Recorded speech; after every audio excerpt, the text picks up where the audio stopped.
പലപ്പോഴും നമ്മുടെ വീട്ടിൽ നമ്മളോടുള്ള ചില മക്കളൊക്കെ വന്ന് പറയണേ, അവർ സ്കൂളിലാണ്, അവർ കോളേജിലാണ്, അവർക്ക് പഴയ പലതരം ഫ്രണ്ട്സ് ഉണ്ട്, അവിടെ നിന്ന് അവർ ചർച്ചകൾ നടത്തുന്നു, അവർക്ക് കുറെ കാര്യങ്ങളൊക്കെ മനസ്സിലാവുന്നു. എന്നിട്ട് ചിലപ്പോൾ പറയും, അത് പറ്റൂല, ഇത് പറ്റൂല, അത് ചെയ്യാൻ പറ്റില്ല, ഇത് ചെയ്യാൻ പറ്റില്ല, ഒന്നിനും സമ്മതിക്കൂല.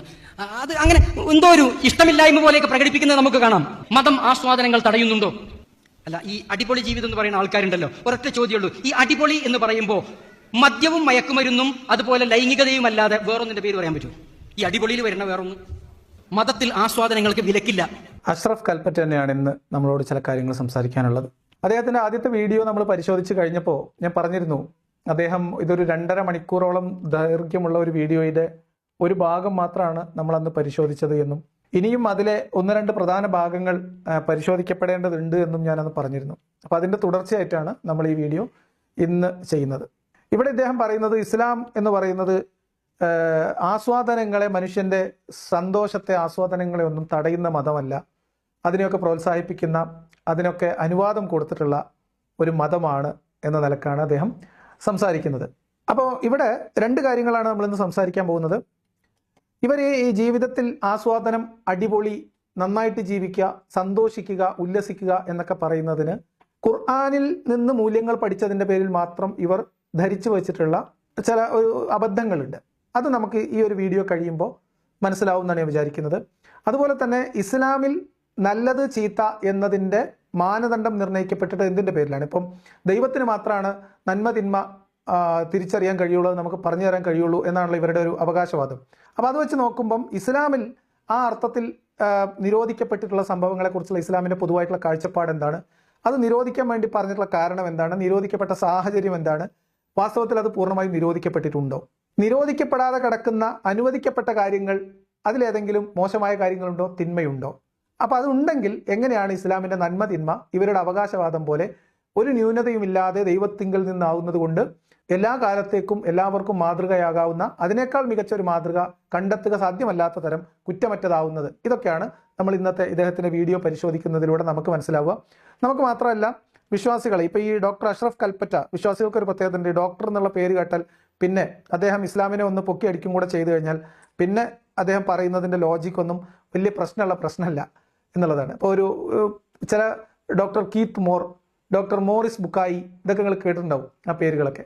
അപ്പോൾ ഇതൊക്കെ അതിൻ്റെ ചില ഉദാഹരണങ്ങളാണ്. അതേപോലെ തന്നെ ഡോക്ടർ സാക്കിർ നായിക്ക്, അതേപോലെ തന്നെ ഡോക്ടർ അനിൽ മുഹമ്മദ്, അതേപോലെയാണ് നമ്മുടെ ഡോക്ടർ അഷ്റഫ് കൽപ്പറ്റ. അപ്പോൾ ഡോക്ടർ പറഞ്ഞാൽ പിന്നെ അപ്പീലില്ല എന്നുള്ളതാണ്. അത് ഏതെങ്കിലും പിന്നെ തീരദേശത്തെ കരിമണലിലെ ഞണ്ടുകളുടെ ജീവിതം പഠിച്ച് ഗവേഷണം നടത്തിയിട്ട് സാമൂഹ്യശാസ്ത്രജ്ഞനായിട്ടുള്ള ഡോക്ടറായാലും, അല്ലെങ്കിൽ പഞ്ചാര മിഠായി പിന്നെ പൊതിഞ്ഞു കൊടുക്കുന്ന ഹോമിയോ ഡോക്ടറായാലും അതൊന്നും അവരെ സംബന്ധിച്ച് വിഷയമല്ല. അവർക്ക് ഡോക്ടറായാൽ മതി. ഡോക്ടർ എന്ന് മുമ്പിലുണ്ടോ പിന്നെ ഉഷാറായി. അതുകൊണ്ടാണ് പല മൂല്യന്മാരും, പ്രത്യേകിച്ച് മതക്കച്ചവടത്തിന് നേതൃത്വം കൊടുക്കുന്ന ആൾക്കാർ, മത ബിസിനസ്സിന് നേതൃത്വം കൊടുക്കുന്ന ആൾക്കാരൊക്കെ എങ്ങനെയെങ്കിലും എവിടുന്നെങ്കിലും എന്തെങ്കിലും തരത്തിലുള്ള ഒരു ഡോക്ടറേറ്റ് തപ്പിയെടുത്തിട്ട് ഈ പിന്നെ അഹ്സനീന്നോ അസ്ഹരീന്നോ അല്ലെങ്കിൽ സക്കാഫീന്നോ ബക്കഫീന്നൊക്കെ പറയുന്നതിൻ്റെ മുമ്പിൽ ഒരു ഡോക്ടറെ കൊണ്ടുപോയി ഫിറ്റ് ചെയ്യുന്നത്. അത് വന്ന് പറഞ്ഞു കഴിഞ്ഞാൽ പിന്നെ ശാസ്ത്രവും ദൈവികതയും കൂടി അങ്ങ് ബ്ലെൻഡായി. പിന്നെ അതിൽ യാതൊരു സംശയമില്ല. പിന്നെ ആർക്കും അതിനെ പൊട്ടിക്കാൻ പറ്റില്ല, തകർക്കാൻ പറ്റില്ല. അതാണ് ആർക്കും തകർക്കാൻ പറ്റാത്ത നൂറ്റാണ്ടുകളുടെ വിശ്വാസമാണ് ഈ സംഭവത്തിൻ്റെ രഹസ്യം. അപ്പം എന്തായാലും ഈ കൽപ്പറ്റ ഡോക്ടറുടെ ഫലിതങ്ങൾ തുടരുകയാണ്. നമ്മൾ അദ്ദേഹത്തിൻ്റെ വാക്കുകളിലേക്ക് കടന്നു പോവുകയാണ്. മതത്തിൽ ആസ്വാദനം പറ്റൂല എന്നാണ്. ഈ മതം എപ്പോഴും അങ്ങനെ, ഒരു ജാതി ഒന്ന് അടിച്ചു പൊളിച്ച് ജീവിക്കണം എന്ന് വിചാരിച്ചാൽ മതം സംഭവിക്കില്ല. അത് പറ്റില്ല, ഇത് പറ്റില്ല, അങ്ങനെ ചെയ്യരുത്, ഇങ്ങനെ ചെയ്യരുത് എന്ന് പറഞ്ഞ് ഒരു അടിപൊളി ജീവിതം നയിക്കാൻ ഇത് മനുഷ്യനെ സമ്മതിക്കുന്നില്ല. ഭയങ്കര ഒരു വിമർശനമായിട്ടാണ് ഇപ്പോ നമ്മുടെ ആളുകൾ എന്ന് പറഞ്ഞാൽ എന്താ വിചാരിച്ചേ? വിശ്വാസികൾ കേട്ടോ, വിശ്വാസികൾ ഇത് ഭയങ്കര പ്രശ്നമായിട്ട് എടുക്കുന്നുണ്ട്. വിശ്വാസികളുടെ ഇടയിൽ പൊതുവെ ഉള്ള ഒരു കാര്യമാണ്, അതിപ്പോൾ നമുക്ക് എല്ലാവർക്കും അറിയാവുന്ന കാര്യമാണ്. സാധാരണ മനുഷ്യന്മാർ ചെയ്യുന്നൊന്നും ചെയ്യാൻ പാടില്ല എന്നുള്ളതാണ് ഇസ്ലാമിൻ്റെ ഒരു പൊതുരീതി. അതേപോലെ തന്നെ പുതുതായിട്ട് എന്തെങ്കിലും വരികയാണെങ്കിൽ അതിനോട് വിമുഖത കാണിക്കാം. ഉദാഹരണത്തിന് TV വന്ന സമയത്ത്, അതിനു മുൻപ് ഫോട്ടോഗ്രാഫി വന്ന സമയത്ത് ഫോട്ടോ എടുക്കാൻ പാടില്ല എന്നായിരുന്നു. അക്ഷരം എഴുത്തും വായനയുടെ കാലത്ത് എഴുതാൻ പാടില്ല, വായിക്കാൻ പാടില്ല എന്നായിരുന്നു. അതിന് പെൺകുട്ടികളോട് പ്രത്യേകമായിട്ടുള്ള വിവേചനം ഉണ്ടായിരുന്നു. ടെക്നോളജി അഡ്വാൻസ് ചെയ്ത് വരുന്ന സമയത്ത് ടെലിവിഷൻ അത് കാണാൻ പാടില്ല, അത് ഇബിലീസിൻ്റെ പെട്ടി എന്നാണ് അതിനെക്കുറിച്ച് പറഞ്ഞിരുന്നത്, ഇബിലീസും പെട്ടി. പിന്നെ അത് വ്യാപകമായി എല്ലാവരും അത് ഉപയോഗിക്കാൻ തുടങ്ങി. വിശ്വാസികളുടെ ഇടയിൽ നിന്ന് തന്നെ മുറുമുറുപ്പുകൾ വന്നു. ഇതിലിപ്പോൾ എന്താ ഉള്ളത്, ഇതിലെന്താ കാര്യം, എങ്ങനെ വാർത്ത കാണുക, ഇങ്ങനെയൊക്കെ ആയപ്പം അത് പതുക്കെ അതങ്ങ് അനുവദിക്കപ്പെട്ടു. വീഡിയോ ക്യാമറ, ഫോട്ടോഗ്രാഫിയൊക്കെ സജീവമായിരുന്ന സമയത്ത് ഫോട്ടോ എടുക്കൽ നിഷിദ്ധമായിരുന്നു, ഹറാമായിരുന്നു. ഫോട്ടോഗ്രാഫി ഉള്ള വീടുകളിലേക്ക് നിക്കാഹിന് മൗലിയർ വരില്ലാത്ത കാലം ഉണ്ടായിരുന്നു. അതേപോലെ തന്നെ വീഡിയോഗ്രാഫി എടുക്കുന്ന സ്ഥലത്തേക്ക് മൗലിയർ വരില്ല എന്ന് ഉറപ്പിച്ചിരുന്ന കാര്യം ഉണ്ടായിരുന്നു. കലഹങ്ങൾ ഉണ്ടായിട്ടുണ്ട്, അടിപിടി ഉണ്ടായിട്ടുണ്ട്. എന്തിന്? കല്യാണം വീഡിയോയിൽ പകർത്തുന്നു എന്നതിന്റെ പേരിൽ. അപ്പൊ ഇങ്ങനെ പുതുതായിട്ട് വരുന്ന അറിവുകളോട് പുറംതിരിഞ്ഞു നിൽക്കുക എന്ന എല്ലാ മതങ്ങളുടെയും പൊതുവിലുള്ള ഒരു രീതി, അതിന്റെ തീവ്രമായ രീതിയിൽ ഇസ്ലാമിനകത്തുണ്ട്. ഒരു കാര്യത്തിനെയും പുതുതായിട്ട് അക്സെപ്റ്റ് ചെയ്യാൻ പറ്റാതിരിക്കുക. പക്ഷെ വിശ്വാസികൾ മതത്തിന്റെ ഒപ്പമല്ല സഞ്ചരിക്കുന്നത്. വിശ്വാസികൾ കുറച്ചുകൂടി മതത്തിന്റെ മുമ്പിൽ സഞ്ചരിക്കുന്നവരാണ്. അതുകൊണ്ട് തന്നെ അവർക്ക് അതൊക്കെ യൂസ് ചെയ്യാൻ തുടങ്ങും. പിന്നെ അതിനോട് തുടക്കത്തിൽ ഒരു മത നേതൃത്വവും പൗരോഹിത്യവും വിശ്വാസികളും തമ്മിൽ കലഹം ഉണ്ടാവും. പിന്നെ അതങ്ങനെ നോർമലൈസ് ചെയ്ത് അങ്ങനെ പോകും. ഇപ്പൊ നോക്കിയേ, ഈ പറയപ്പെടുന്ന ഡോക്ടർ അഷ്റഫ് കൽപ്പറ്റ ഈ വിവരം ആളുകളെ അറിയിക്കുന്നത് വീഡിയോഗ്രാഫി ചെയ്ത് യൂട്യൂബിൽ അപ്ലോഡ് ചെയ്തിട്ടാണ്, അല്ലെങ്കിൽ ഫേസ്ബുക്കിൽ അപ്ലോഡ് ചെയ്തിട്ടാണ്. ഇങ്ങനെയാണ് മതത്തിന്റെ എല്ലാ കാര്യങ്ങളും. അപ്പൊ പൊതുവിൽ വിശ്വാസികൾക്കിടയിൽ, ഏത് കാലത്ത് ജീവിക്കുന്ന വിശ്വാസികൾക്കിടയിലും ഈ മതം എന്താണ് ഇങ്ങനെ, മനുഷ്യന് ജീവിക്കാൻ സമ്മതിക്കൂലാത്തൊരു മതം എന്ന ഒരു തോന്നൽ സ്വാഭാവികമായിട്ടുണ്ടാവും. അതിപ്പോ കേവലമായിട്ട് ഏതെങ്കിലും കലാ സാഹിത്യ ആസ്വാദന രംഗത്ത് മാത്രമല്ല, സാമൂഹ്യ നിയമങ്ങളിൽ, സ്ത്രീവിരുദ്ധ നിയമങ്ങളിൽ, പിന്നെ അങ്ങനെയുള്ള എല്ലാ കാര്യങ്ങളിലും. ഇപ്പം സ്ത്രീകളുടെ അനന്തരാവകാശം, അതുമായി ബന്ധപ്പെട്ട് കേസ് കൊടുത്തിട്ടുള്ളത്, കോടതി പോയിട്ടുള്ളതൊക്കെ സ്ത്രീകൾ തന്നെയാണ്. ഇസ്ലാമിക കുടുംബത്തിൽ സ്ത്രീകൾ അനുഭവിക്കുന്ന വിവേചനത്തിന്റെ കഥ അറിയാവുന്ന പുതിയ തലമുറ കല്യാണത്തിന് വിസമ്മതിക്കുന്നതിന്റെ ചരിത്രം അല്ലെങ്കിൽ അതിന്റെ കഥകൾ ഉസ്താദുമാര് നിലവിളിയായിട്ട് പറയുന്നത് നമ്മൾ കേൾക്കുന്നുണ്ട്. അപ്പോൾ ഇത് ഒരു പൊതുവിശ്വാസമാണ്, പൊതു പ്രശ്നമാണ്. ഇവിടെ നമ്മളുടെ ഇടയിൽ എന്ന് ഇദ്ദേഹം പറയുന്നത് വിശ്വാസികളുടെ ഇടയിലുള്ള സാധാരണ കുട്ടികൾ ഈ കംപ്ലൈന്റ് നിരന്തരമായിട്ട് പറയുന്നു എന്നതാണ് അദ്ദേഹം പറയുന്നത്. അദ്ദേഹം അത് കുറച്ചുകൂടി വെളിച്ചത്ത് തന്നെ പറയും, കുറച്ചുകൂടി വ്യക്തമാക്കി ആളുകൾ പലപ്പോഴും നമ്മുടെ വീട്ടിൽ നമ്മളോടൊത്തുള്ള ചില മക്കളൊക്കെ വന്ന് പറയണേ, അവർ സ്കൂളിലാണ്, അവർ കോളേജിലാണ്, അവർക്ക് പഴയ പലതരം ഫ്രണ്ട്സ് ഉണ്ട്, അവിടെ നിന്ന് അവർ ചർച്ചകൾ നടത്തുന്നു, അവർക്ക് കുറെ കാര്യങ്ങളൊക്കെ മനസ്സിലാവുന്നു. എന്നിട്ട് ചിലപ്പോൾ പറയും, അത് പറ്റൂല, ഇത് പറ്റൂല, അത് ചെയ്യാൻ പറ്റില്ല, ഇത് ചെയ്യാൻ പറ്റില്ല, ഒന്നിനും സമ്മതിക്കൂല. അത് അങ്ങനെ എന്തോ ഒരു ഇഷ്ടമില്ലായ്മ പോലെയൊക്കെ പ്രകടിപ്പിക്കുന്നത് നമുക്ക് കാണാം.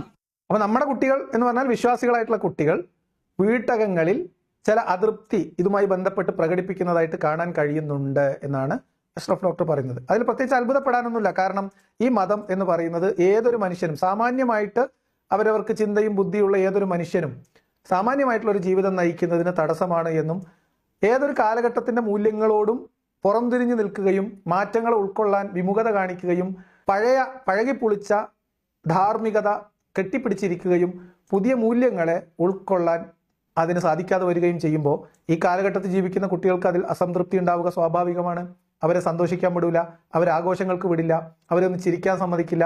നിങ്ങൾക്കറിയോ, മൗലവിമാർ പോകുന്ന ഇടവഴിയിൽ മുസ്ലിം വീട്ടിലെ പെൺകുട്ടികൾ മുറ്റത്ത് നിൽക്കാൻ പോലും പാടില്ല. ഏതെങ്കിലും ആരെങ്കിലും അതിഥികളൊക്കെ വീട്ടിലേക്ക് കയറി വരികയാണെങ്കിൽ സ്ത്രീകളൊക്കെ അടുക്കളപ്പുറത്ത് മാറിയിരിക്കുകയാണ് പതിവ്. അതൊക്കെ ഇപ്പോൾ വിശ്വാസികൾ തെറ്റിച്ചു തുടങ്ങിയിട്ടുണ്ട്. പക്ഷെ ഇതൊക്കെയാണ് മര്യാദ അല്ലെങ്കിൽ ഇസ്ലാം പഠിപ്പിക്കുന്ന ധാർമ്മികത എന്നാണ് ഞാൻ പറഞ്ഞു വരുന്നത്. അപ്പൊ അതുകൊണ്ട് പുതിയ കാലത്ത് മുസ്ലിം വീടുകളിലെ കുട്ടികൾ ഈ മതത്തിനകത്ത് ചില പ്രശ്നങ്ങളുണ്ട്, ഈ മതം ഒന്നിനും സമ്മതിക്കാത്ത ഒരു അറുബോറൻ മതമാണെന്നും ഇത് വളരെ സങ്കുചിതമായിട്ടുള്ള ഒരു മതമാണ് എന്നും പരാതി പറയുന്നു എന്നുള്ളത് ഒരു വാസ്തവമാണ്. അപ്പൊ ഇനി ഈ കുറ്റം കൊണ്ടുപോയിട്ട് ആരെ തലയിൽ വെക്കണം? ഇത് ഈ കുട്ടികൾ സ്കൂളിൽ പോയി, കോളേജിൽ പോയി, അവിടെയൊക്കെ യുക്തിവാദികളും നിരീശ്വരവാദികളും മതം നിഷേധികളും ആ മതനിഷേധം പഠിപ്പിക്കുന്നതുകൊണ്ടാണ് ഈ കുട്ടികൾക്ക് ഈ അതൃപ്തി ഉണ്ടാവുന്നത് എന്ന് ഇതും കൂടി ഇനി നമ്മളെ നെഞ്ചത്ത് വെക്കണം. ഡോക്ടർ വെക്കട്ടെ, അല്ലാണ്ട് ഇപ്പം എന്ത് ചെയ്യാൻ പറ്റും? വളരെ ആസൂത്രിതമായ ശ്രമങ്ങൾ എല്ലാ ക്യാമ്പസുകളിലും നടക്കുന്നുണ്ട്. സ്കൂൾ ക്യാമ്പസുകളിലും കോളേജ് ക്യാമ്പസുകളിലും അതുപോലെ പ്രൊഫഷണൽ സ്ഥാപനങ്ങളെ കേന്ദ്രീകരിച്ചുമൊക്കെ എല്ലാ യുവാക്കളെയും യുവജനതയെയും യുവതികളെയും ഒക്കെ കേന്ദ്രീകരിച്ചുകൊണ്ട് ഇങ്ങനെ ഒരു മതവിരുദ്ധമായ മതനിരാശപരമായ ചിന്തയിലേക്ക് അവരെ കൊണ്ടുപോകാനുള്ള വളരെ ആസൂത്രിതമായ ശ്രമം നടക്കുന്നുണ്ട്. ഇത് എവിടെയാണ് നടക്കുന്നതെന്ന് ഡോക്ടർ പറഞ്ഞു തന്നാന്ന് മനസ്സിലായിരുന്നു. അങ്ങനത്തെ പരിപാടികളൊക്കെ നടക്കുന്നുണ്ടോ? ഇങ്ങനെ വിശ്വാസികളായിട്ടുള്ള കുട്ടികളെ മതത്തിൽ നിന്ന് പുറത്തു കൊണ്ടുപോകാൻ വേണ്ടിയിട്ടുള്ള ആസൂത്രിതമായ ശ്രമങ്ങൾ കേരളത്തിലെ ക്യാമ്പസുകളിൽ നടക്കുന്നു എന്നുള്ളത് എന്തായാലും എന്നെ സംബന്ധിച്ച് അതൊരു പുതിയ അറിവാണ്. നിങ്ങൾക്ക് ആർക്കെങ്കിലും അങ്ങനെ അറിയാമെങ്കിൽ അതൊന്ന് പറഞ്ഞു തരണം. നമ്മൾ കോളേജ് ക്യാമ്പസുകളിൽ കാണുന്നത് പക്ഷേ ഇസ്ലാം മതത്തിനകത്തേക്ക് കുട്ടികളെ വലിച്ചിടാനുള്ള ദഅവാ സംഘങ്ങളുടെ പ്രവർത്തനങ്ങളും മുസ്ലിം പെൺകുട്ടികളെ കൂടുതൽ മതവൽക്കരിക്കാനും ഓപ്പറേഷൻ തിയേറ്ററിൽ വരെ ഹിജാബിന് വേണ്ടി അല്ലെങ്കിൽ ഇസ്ലാമിക വസ്ത്രം ധരിക്കാനുള്ള അവകാശത്തിന് വേണ്ടി നോട്ടീസ് കൊടുക്കാനും അതിനെ പിന്തുണക്കാനും അതിനെ പ്രേരിപ്പിക്കുന്ന ഇസ്ലാമിക സംഘങ്ങളും ഇതൊക്കെയാണ് നമ്മൾ കോളേജ് ക്യാമ്പസുകളിൽ നിന്ന് കിട്ടുന്ന വിവരം. അങ്ങനെ ഇസ്ലാമിനകത്തുള്ള കുട്ടികളുടെ അതൃപ്തി എന്ന് പറയുന്നത് ക്യാമ്പസുകൾ കേന്ദ്രീകരിച്ച് മുസ്ലിം കുട്ടികളെ ഇസ്ലാമിനകത്ത് നിന്ന് വിശ്വാസത്തിനകത്ത് നിന്ന് പുറത്തേക്ക് കൊണ്ടുവരാൻ വേണ്ടി ശ്രമിച്ചുകൊണ്ടിരിക്കുന്ന ആളുകൾ നടത്തുന്ന ഗൂഢാലോചനയുടെ ഭാഗമാണ് എന്ന് പറഞ്ഞാലേ അത് നിങ്ങളുടെ തന്നെ മുഖത്ത് അടിക്കുന്നതിന് തുല്യമാണ് നിങ്ങൾ പറയുന്ന വാദം. കാരണം നിങ്ങൾ 3-ാം ക്ലാസ് അല്ലെങ്കിൽ 3 വയസ്സ് മുതൽ അൽഫിത്രയിൽ കൊണ്ടാക്കിയ കുട്ടികൾ, പിന്നെ 5-ാം ക്ലാസ്സും 8-ാം ക്ലാസ്സും 10-ാം ക്ലാസ്സും മദ്രസയിൽ പഠിപ്പിച്ച നിങ്ങളുടെ ഉസ്താദുമാരുടെ സകല അധ്യാപനങ്ങളും കഴിഞ്ഞു വരുന്ന കുട്ടികൾ, ദർസിൽ പോയിട്ടുള്ള കുട്ടികൾ, ഈ കുട്ടികളൊക്കെ കലാലയങ്ങളിൽ വന്നിട്ട് ഏതെങ്കിലും ഒരു നിരീശ്വരവാദി, ഏതെങ്കിലും ഒരു മതമില്ലാത്തയാൾ ഈ മതമൊന്നും കൊള്ളൂല, ഈ മതം ഇങ്ങനെയൊക്കെയാണ് എന്ന് പറയുമ്പോഴത്തേക്ക് നിങ്ങൾ ഈ 10-20 കൊല്ലം കൊണ്ട് കെട്ടിപ്പൊക്കിയ ഈ മതത്തിന്റെ പ്രതിരോധം, ഈമാൻ, ഇതൊക്കെ തകർന്നടിഞ്ഞു പോകും എന്നാണ് നിങ്ങൾ പറയുന്നതെങ്കിൽ നിങ്ങൾ ഈ പണി അവസാനിപ്പിക്കുന്നതാണ് നല്ലത്. ഇതൊന്നും കൂടാതെയാണ് കോളേജ് കുട്ടികൾക്ക് പ്രത്യേകമായിട്ടും രക്ഷിതാക്കൾക്കും കുട്ടികൾക്കും സംയുക്തമായിട്ടും ആൺകുട്ടികൾക്ക് വേറെയും പെൺകുട്ടികൾക്ക് വേറെ ആയിട്ടുള്ള ഇസ്ലാമിന്റെ ദഅവത്തിന്റെ ക്ലാസ്സുകൾ നടക്കുന്നത്. അതൊക്കെ കൂടാണ്ടാണ് അഷ്റഫ് ഡോക്ടറും അനിൽ മുഹമ്മദ് ഡോക്ടറും പോലെയുള്ള ആളുകൾ സോഷ്യൽ മീഡിയയിലൂടെ ഇസ്ലാമിന്റെ മഹത്വം പാടിക്കൊണ്ടിരിക്കുന്നത്. ഇതൊക്കെ കേട്ടിട്ടും ഏതോ ഒരു യുക്തിവാദി, 4, 3, 7 യുക്തിവാദി അല്ലെങ്കിൽ ഒരു സ്വതന്ത്ര ചിന്തകൻ കോളേജിൽ പോയിട്ട് പിന്നെ തട്ടൊക്കെ ഇട്ടിരിക്കുന്ന കുട്ടികളടുത്ത് പോയിട്ട് എന്തിനാ നിങ്ങൾക്ക് തട്ടടാതെ നടക്കാനുള്ള സ്വാതന്ത്ര്യം പോലും നിങ്ങൾക്ക് ഇസ്ലാം തരുന്നില്ലല്ലോ എന്ന് പറയുന്നതോടുകൂടി ആ കുട്ടി ഇസ്ലാം ഉപേക്ഷിക്കും, എന്നിട്ട് വീട്ടിൽ ചെന്നിട്ട് കുറ്റം പറയും എന്നൊക്കെ പറയുമ്പോൾ എനിക്ക് നിങ്ങളെക്കുറിച്ച് ഉണ്ടായിരുന്ന മതിപ്പും കൂടി പോവുകയാണല്ലോ ഡോക്ടർ, എന്താ ചെയ്യാ? അതിന് സുഖം എന്താന്ന് വെച്ചാൽ കേൾക്കുമ്പോൾ വളരെ സുഖകരമാണ്. കേൾക്കുമ്പോൾ അത് ഏറ്റവും നല്ലതായിട്ട് നമുക്ക് അനുഭവപ്പെടുകയും ചെയ്യും. എന്താ പഠിച്ചു പൊടിച്ചങ്ങ് ജീവിച്ചാല് അങ്ങനെ പറ്റില്ല ഇങ്ങനെ പറ്റില്ല എന്നൊക്കെ പറയുന്നത് എന്തിനാണ്? ഇങ്ങനെ നിയമങ്ങൾ പറഞ്ഞ് മനുഷ്യന്റെ ജീവിതം സങ്കീർണമാക്കുകയാണ് മതങ്ങൾ, സങ്കുചിതമാക്കുകയാണ് മതങ്ങൾ. അതുകൊണ്ട് മതമൊക്കെ ഒന്ന് ഒഴിവാക്കിയിട്ട്, അവരുടെ മുത്തവാക്കി അറിയില്ല നിങ്ങൾക്ക്, മതം ഉപേക്ഷിക്കൂ മനുഷ്യരാകൂ എന്നാണ്. ഏത് ഡോക്ടർക്കും വിവരക്കേടാവാം തന്നെയാണ് ഞാൻ ഓരോ ദിവസവും മനസ്സിലാക്കിക്കൊണ്ടിരിക്കുന്നത്. അത് പുതിയ പാഠങ്ങളാണ്. ഡോക്ടറേറ്റ് എടുക്കുന്നതിന് അല്ലെങ്കിൽ ഒരാൾ ഒരു ഡോക്ടർ ആവുന്നതിന്, ഒരു MBBS ഡോക്ടർ ആവുന്നതിനോ ഒരു ഹോമിയോ ഡോക്ടർ ആവുന്നതിനൊന്നും അവനവന്റെ വിശ്വാസപരമായിട്ടുള്ള മണ്ടത്തരങ്ങൾ തടസ്സമല്ല എന്ന് തന്നെയാണ്. അത് നമുക്ക് എല്ലാവർക്കും അറിയാവുന്ന കാര്യമാണ്.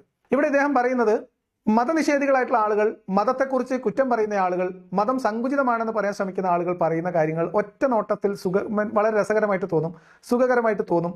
എന്താ പഠിച്ചു പൊളിച്ച് ജീവിച്ചാല് എന്നുള്ളതാണ്. എന്ന് മാത്രമല്ല, അങ്ങനെ അടിച്ചു പൊളിച്ച് ജീവിക്കുക എന്ന് പറഞ്ഞാൽ നിയമങ്ങളൊക്കെ കാറ്റിൽ പറത്തി ജീവിക്കുക എന്ന അർത്ഥമാണ് അതുകൊണ്ട് ഇദ്ദേഹം ഉദ്ദേശിക്കുന്നത്, അല്ലെങ്കിൽ ഇതാണ് അദ്ദേഹം പറയാൻ ശ്രമിക്കുന്നത്. അപ്പൊ ഇസ്ലാം മാത്രമാണ് ഇവിടെ നിയമങ്ങളൊക്കെ ഉള്ളൂ, ഇസ്ലാമിൽ മാത്രമേ നിയമങ്ങളുള്ളൂ. ബാക്കി സാമൂഹിക ക്രമത്തിലൊന്നും നിയമങ്ങളില്ല, ഇവിടെ രാഷ്ട്രത്തിന്റെ നിയമങ്ങളില്ല, ഇവിടുത്തെ ഒരു വിദ്യാഭ്യാസ സ്ഥാപനമാണെങ്കിൽ അവിടുത്തെ നിയമം അങ്ങനെയൊന്നുമില്ല. ഇസ്ലാം മാത്രമാണ് നിയമങ്ങളും ചട്ടക്കൂടുകളൊക്കെ ഉണ്ടാക്കി വെച്ചിട്ടുള്ളത്. അതുകൊണ്ട് തന്നെ ഇസ്ലാമിന്റെ ചട്ടക്കൂട് അങ്ങോട്ട് ഒഴിവാക്കിയിട്ടാണ് സുഖിച്ചാൽ എന്താണെന്നാണ് ആൾക്കാർ ചോദിക്കുന്നത്. അത് കേൾക്കുമ്പോൾ മുസ്ലിം കുട്ടികൾക്ക് തോന്നുക ശരിയാണല്ലോ, സുഖിച്ചാൽ എന്താണ്. അങ്ങനെയാണ് ഈ കുട്ടികൾ വീട്ടിൽ ചെന്നിട്ട് ഇങ്ങനെയൊക്കെ പറയുന്നത്. അപ്പൊ മതം ഉപേക്ഷിച്ച് മനുഷ്യനാവൂ എന്ന ക്യാമ്പയിൻ കൊണ്ട് ഇവർ ഉദ്ദേശിക്കുന്നത് മതം ഉപേക്ഷിച്ച് അങ്ങോട്ട് സുഖിക്കുക. ഇതാണ് മതം ഉപേക്ഷിച്ചു മനുഷ്യനാവൂ എന്ന ക്യാമ്പയിൻ കൊണ്ട്. എന്താണ് മതം ഉപേക്ഷിക്കൂ മനുഷ്യനാവൂ എന്ന് പറഞ്ഞാൽ? മതം, അതേപോലെ തന്നെ ഇദ്ദേഹം പറയുന്നത് മതം വളരെ സങ്കുചിതമായിട്ടുള്ള, വളരെ നിയമങ്ങൾ കൊണ്ട് കെട്ടിപ്പൂട്ടിയ ഒരു അടഞ്ഞ സമൂഹമാണ് മതം എന്നുള്ളതാണ്. വാസ്തവത്തിൽ അതല്ല, വളരെ സങ്കുചിതമായ കാലഹരണപ്പെട്ട നിയമങ്ങളുടെ ഒരു സംഹിതയാണ് മതം എന്നുള്ളത് കൊണ്ട് ആ മത നിയമങ്ങൾ അപ്പാടെ അനുസരിച്ച് ജീവിക്കാൻ ഒരു കുട്ടിയെ നിങ്ങൾ പ്രഷറൈസ് ചെയ്യുമ്പോൾ അത് ആ കുട്ടിക്ക് അസഹനീയമായിട്ട് തോന്നും. അത് ഏത് മനുഷ്യനും സഹിക്കാൻ പറ്റാത്തതാണ്, നിങ്ങൾക്കും സഹിക്കാൻ പറ്റാത്തതാണ്. അത് വിശ്വാസമില്ലാത്തവരുടെ കുറ്റം ഇസ്ലാമിന്റെ മേന്മയായിട്ടാണ് നിങ്ങൾ കാണാൻ പോകുന്നത്. ഇനി മതം ഉപേക്ഷിക്കും മനുഷ്യനാവൂ എന്ന് പറഞ്ഞാൽ എന്താ? മതത്തിനകത്ത് ജീവിക്കുമ്പോൾ, പ്രത്യേകിച്ച് ഇസ്ലാമിനകത്ത് നിൽക്കുമ്പോൾ ആ മതം മനുഷ്യരെ രണ്ടായിട്ടാണ് കാണാം. നമ്മളെ മതവിശ്വാസം, നമ്മളെ ആൾക്കാരും നമ്മളെ ആൾക്കാരെ പുറത്തുള്ള ആൾക്കാരും. അത് ഏത് വിശ്വാസമായാലും ഏകദേശം അത് തന്നെയാണ് അവസ്ഥ. പക്ഷെ ഇസ്ലാമിന്റെ കാര്യത്തിൽ ഈ മതത്തിനോട് എതിര് നിൽക്കുന്നവർ, വിശ്വാസപരമായി എതിര് നിൽക്കുന്നവർ, പ്രത്യേകിച്ച് ഈ മതത്തിൽ ഒരു കാലത്ത് ആയിരുന്നിട്ട് അതിൽ നിന്ന് അഭിപ്രായ വ്യത്യാസം ഉണ്ടാവുന്ന, ആശയ വ്യതിചലനം ഉണ്ടാവുന്ന അവരോട് സ്വീകരിക്കുന്ന സമീപനം, മനുഷ്യരെ പ്രാഥമികമായിട്ട് മനുഷ്യരായിട്ട് കാണാൻ ഇസ്ലാമിന് കഴിയുന്നില്ല എന്നത് ഇസ്ലാമിന്റെ പോരായ്മയാണ്. അപ്പൊ നിങ്ങൾ മതം ഉപേക്ഷിക്കും മനുഷ്യരാവൂ എന്ന് പറഞ്ഞാൽ നിങ്ങൾ മാത്രം മനുഷ്യരാവൂ എന്നുള്ളതിന് അർത്ഥത്തിലല്ല. നിങ്ങൾ ഒരു മതജീവിക്ക് അപ്പുറത്തേക്ക് ഒരു മനുഷ്യജീവിയായിട്ട് മാറുമ്പോൾ മതത്തിന്റെ കണ്ണിലൂടെ അല്ലാതെ മനുഷ്യന്റെ കണ്ണിലൂടെ മതവിശ്വാസികളെയും അവിശ്വാസികളെയും അല്ലാതെ മനുഷ്യരെ കാണാൻ കഴിയും. അപ്പൊ നിങ്ങൾക്ക് ജീവിതത്തോടുള്ള കാഴ്ചപ്പാട് മാറും, നിങ്ങളുടെ ധാർമ്മികതയിലുള്ള കാഴ്ചപ്പാട് മാറും, സ്വാഭാവികമായിട്ട് നിങ്ങൾക്ക് മറ്റുള്ള വ്യക്തികളോടുള്ള പെരുമാറ്റം, സംസാരം എല്ലാം മാറും, നിങ്ങളുടെ മനോഭാവം മാറും, നിങ്ങൾക്ക് സാമൂഹ്യ കാഴ്ചപ്പാട് മാറും, രാഷ്ട്രീയ ചിന്ത മാറും, ഒക്കെ മാറും. അപ്പൊ നിങ്ങൾക്ക് ആദ്യം പ്രാഥമികമായിട്ട് മനുഷ്യനും പിന്നീട് ഒരു സാമൂഹ്യ ജീവി എന്ന രീതിയിൽ നിങ്ങൾക്ക് നിങ്ങളുടെ ജീവിതത്തെ ക്രമപ്പെടുത്താൻ പറ്റും. അപ്പൊ അവിടെ മനുഷ്യർക്കിടയിലുള്ള വ്യവഹാരങ്ങളിൽ നിന്ന് മതം എന്ന ബാരിയർ എടുത്തു കളയാൻ പറ്റും. അതാണ് മതം ഉപേക്ഷിക്കൂ മനുഷ്യനാവും എന്ന് പറഞ്ഞാൽ.